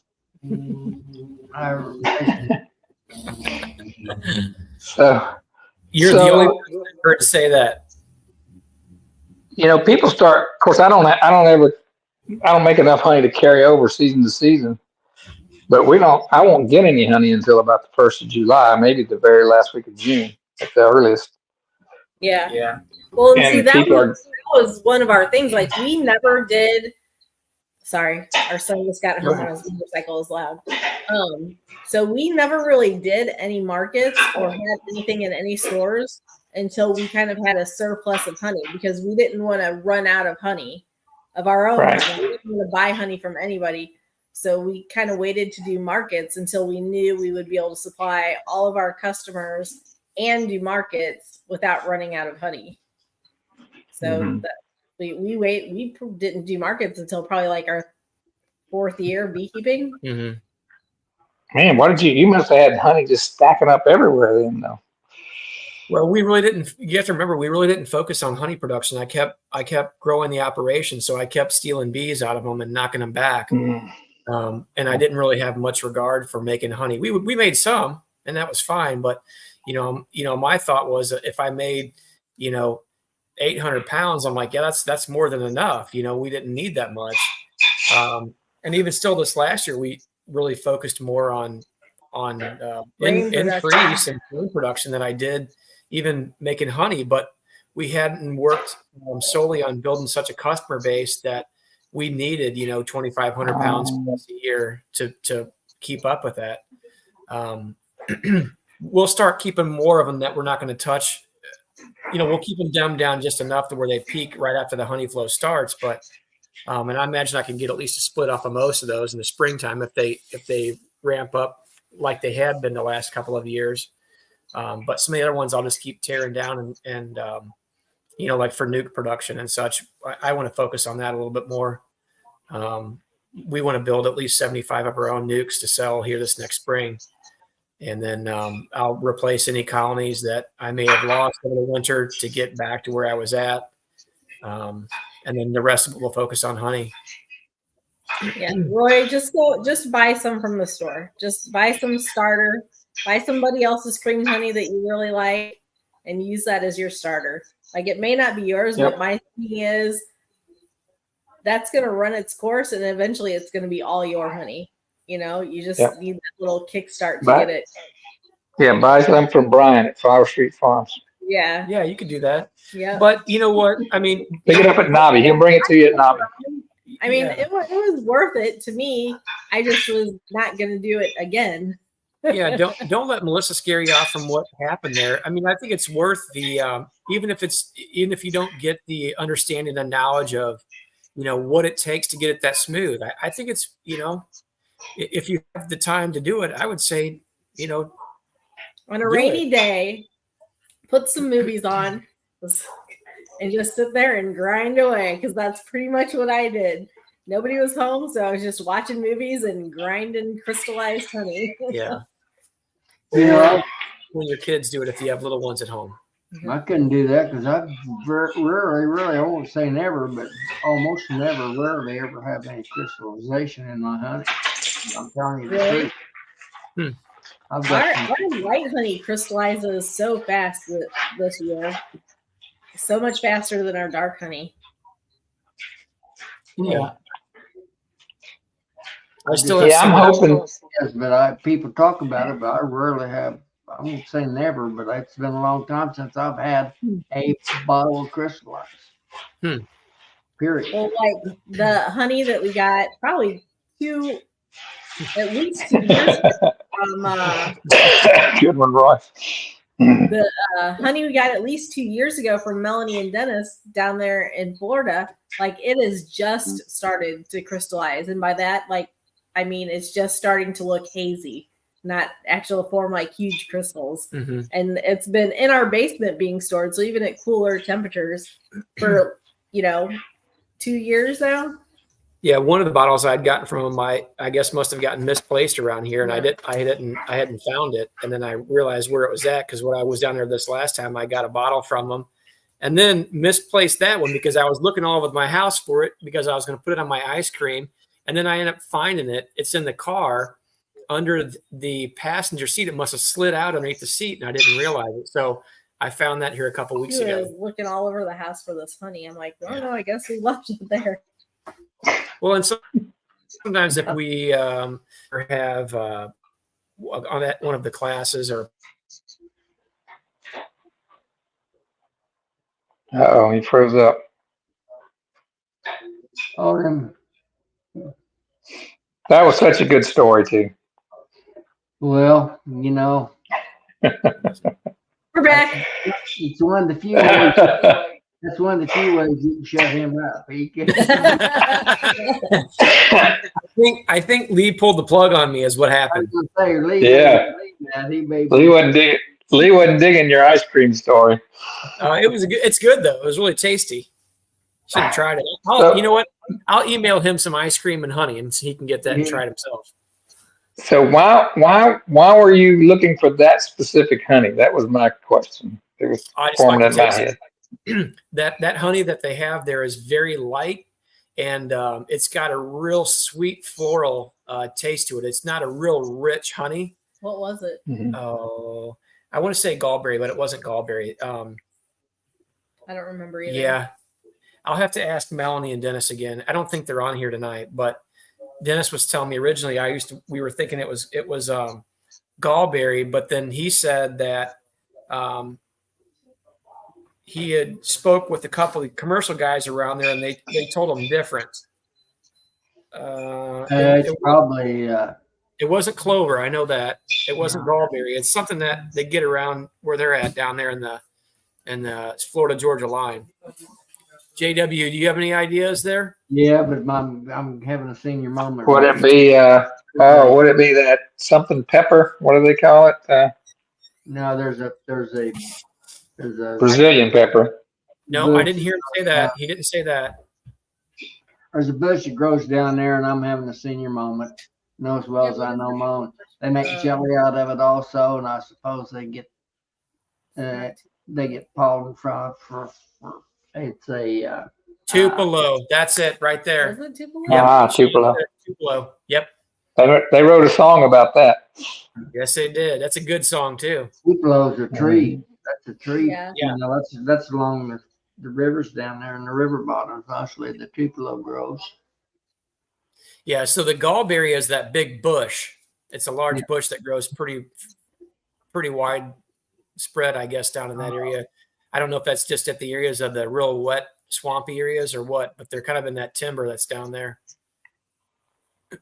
Swamp honey. Well, that's appropriate because their name is swamp water honey. Yep. And I'll tell you, that's really good. It's got a really great, sweet floral taste to it. If you're a person that likes darker honeys where they're much more rich, this would probably not be that honey that you would like, but I'm kind of a fan of that one. So, yeah, I think I've got a couple bottles here. I also got a couple bottles from Jamie Wynn, which were Sweet Harlan. Sweet Harlan honeybees. His, oh, doggone, I got 2.5 pounds of that this last year. Sourwood honey. Yeah, which was pretty good. He can kind of catch some of that there because he's at the edge of the mountains there too, I think, in Kentucky. I like that floor. I like Tupelo honey myself, you know. What? I don't care for Tupelo honey myself. I like sourwood honey, but I don't care for Tupelo honey. No. Myself. That's just okay. personal opinion. Yep. I'm not a big honey fan to start with, and then particularly bourbon honey. Do you know what plant they get that bourbon honey off of? I'm starting to suspect, as well as Mr. Rick likes that bourbon honey. He's talking about the stills in the hills. I'm starting to suspect a little bit of something there. There might be a still in the hill behind the Rourke homestead. Do you think? Do you think that's possible? I mean, I'm sure he's not listening, so we can talk about him now. No, I think he's in the background. You wait, I bet you he'll comment back. I think he's in the background back there listening. He's probably typing. That might be. He's got the That may be why he's. No, I'll bet. That may be why he's not on. He wouldn't want us to see him taking a nip.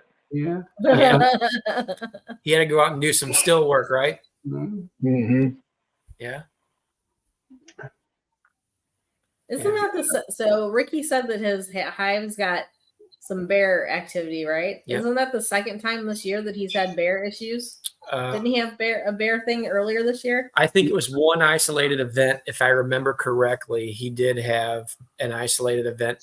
I wonder if it's the same yard though. 1 or 2 hives. He didn't say specifically, but sounds like them bears are hungry out there right now. They have to fatten up for winter too. So no, yeah, but I'm wondering if it was the same yard that had the bear issues. Yeah, I'm not sure.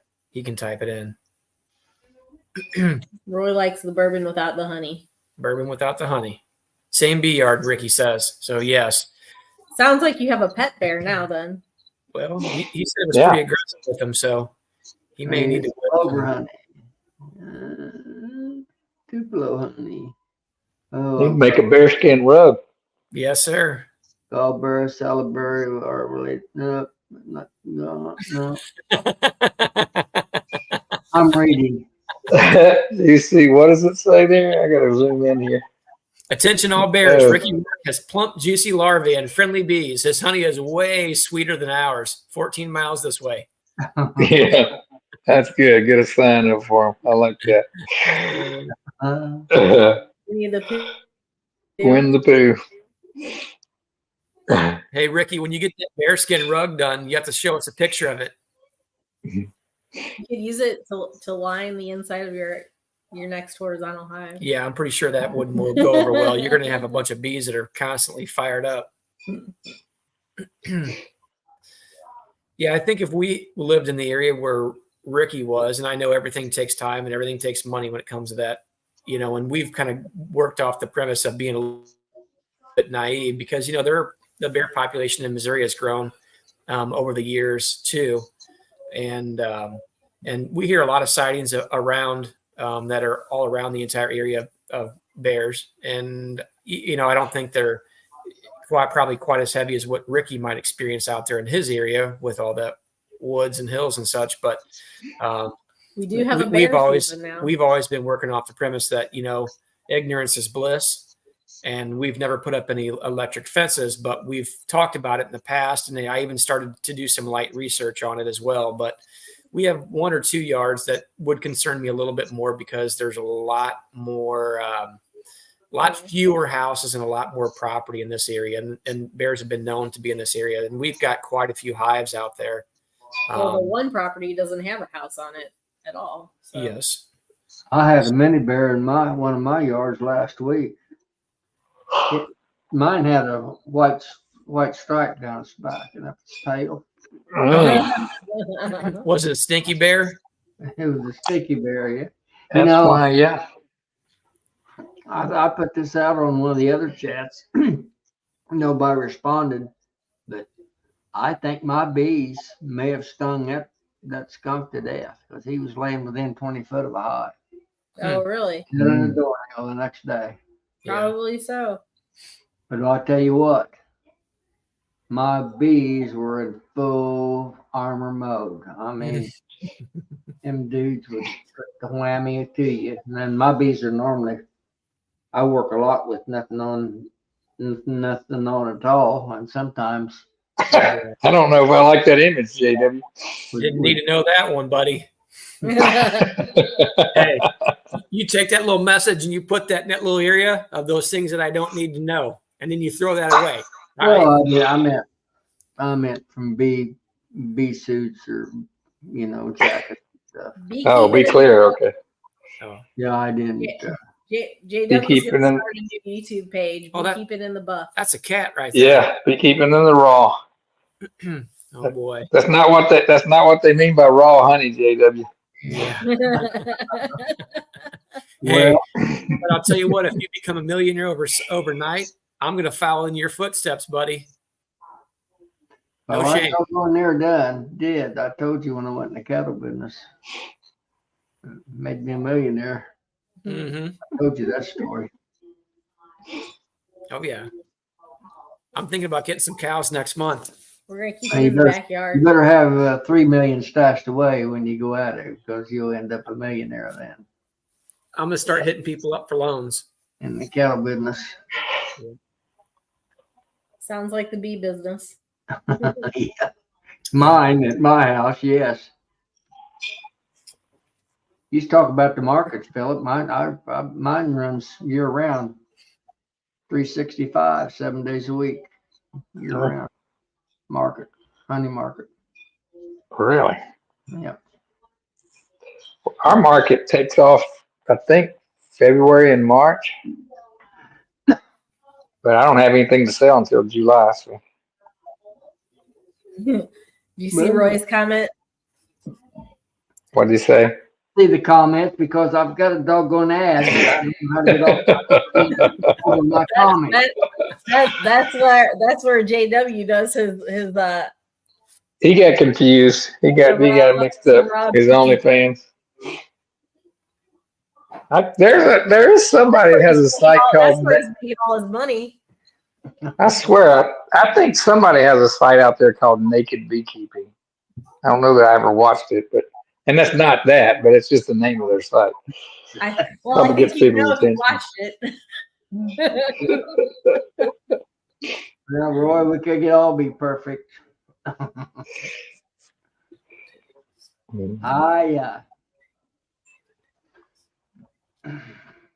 don't know what to tell you. You guys have turned the whole world against me. I guess you know that, Soft. No, sir. Quite the opposite. That's called bullying, isn't it, JW? Yeah, I think I'm being bullied. We just want to see how tough your skin is. That's like when you're a greenhorn out there on the job site. It's not easy out there. You gotta show your worth, right? You gotta show you got a tough skin. It's not easy. Maybe you can throw him a life raft or a floaty. Yeah. If I'll email it to him. If only he tell had. someone tell me how to get this doggone a sea cleaner ad off my screen so I could read the comments. I cannot read it. I can't What's on figure your out how to get it screen? off. Lee, if only JW had a life raft, he would be better off. Lee, Please know they're taking a nap. Y'all leave him alone. he's sleeping in the background, isn't he? Jade, He probably is. Here we go. There he is. Well, I'll tell you what, JW, you was a cute little fella when you was younger. You know? Probably still a fiery little guy. Refresh your page. I don't even know how to do that. How do I refresh my page? up at the top on the left-hand corner, there's a little circle with an like a arrow circle. Yeah. See Click it? that. Oh, okay. All right. Let's see what happens. I may lose you. Yeah, All probably right. probably for a minute you will. Yeah, he'll have to come back All in. right, now let's talk about him. There we go. Now we got him on. We got him on. He has no idea what he's doing. Jeez. Man. Oh, he's back. Guess what? There he is. He's Oh, back. you moved down. I got a promotion. I got moved to the There. That There. ad's still on my in front of my comments. In fact, There's I an lost my ad? comments even. Oh, I'm on private chat. There's an Okay. ad. Is that what you said? It's a sea cleaner, one of these deals that to clean your spam and stuff out. I've never subscribed to it, but I've got Is there? a small ad in over my comments here tonight. And Yeah, so that's a hacker software. I sent you that. And then what I'm gonna need you to do is give me all your passwords with your bank I don't account have stuff, any. and then I'll get you all squared away, all right? I sent that over to you. I don't use passwords. I'm an open book. I would forget them anyway. You keep all your cash stashed in the walls and the mattress, right? Mhm. I've never had an ad. Well, pop I'll tell up you what, on sincerely, here. I don't do any banking of any nature. No, with any online stuff. I've still a little paper. I write checks and I got a Well, paper trail for everything. I'm gonna come out to your house with a metal detector and a shovel. Well, good luck. I'm gonna find all that cat. Good luck. I like that. Good luck. But I don't do any quote unquote online banking of any nature. I don't have anything out there. It's probably safe. Yep. Well, I figure as they can hack the Pentagon, they can hack these local small banking institutions. Yep, that's about right. So Hey, I think we're gonna close this chat out tonight. Yeah, let's that's do a all good this. idea. Lee has to take off here too. Who was talking about hacking? Oh yeah, look at that. Hey Lee, did you go and get all his information? Lee, and clean that. Yeah, I got it all right here. I'm ready. Okay, listen, we'll do 60-40, okay? I'll come over and we'll help clean this stuff up, and we'll get the rest of that cattle money. That sounds like a deal. All righty, man. You see what I'm talking about? You got my screen there. Oh, he doesn't have a screen. He's got looks like 5 or 6 screens going on there. No, I don't think he can see your screen, JW. 8 that I can look at, plus I got one over here on the guest desk. I can't Oh, okay. see the back of Yeah. it. Oh, I thought he made me see I've got one of my grandson-in-laws is a computer geek for Ameren, and he can figure out this stuff, but I don't. I've got this ad on over my comments, and I can't get rid of it. Yeah, He might have been the one to put it there for you. All of this is just for YouTube. That's all it's for. Play around. Well, don't click on that ad. Let somebody else get it squared away for you if you Yeah. can't figure it out. Don't click on it if you don't know it. That's right. No, I don't click on anything. Well, Melissa told you to click a circle of the thing, and you clicked on Well, that. that was the refresh button. She might have been sending you down the wrong path. Oh, shit. I went through that refresh, and then when it came back up, the ad was still on there. Huh. Take a picture of it with your phone and send it to us so we can see what it looks like. But Do you know how to do that? yeah, For maybe. some reason, every time JW texts me, it don't go to my phone. It goes to my iPad. I don't know why. Really? So I have to Huh. take it, send it from my JW, iPad you- to my phone, then bring it up on the computer to show any pictures. I bet it's texting it to your email Probably so. because my contacts will store a phone number for somebody and then it'll store another contact for an email if you pick the wrong one. I'm not going to show the whole screen. It's all in the lower right-hand corner that's over my comments. All right.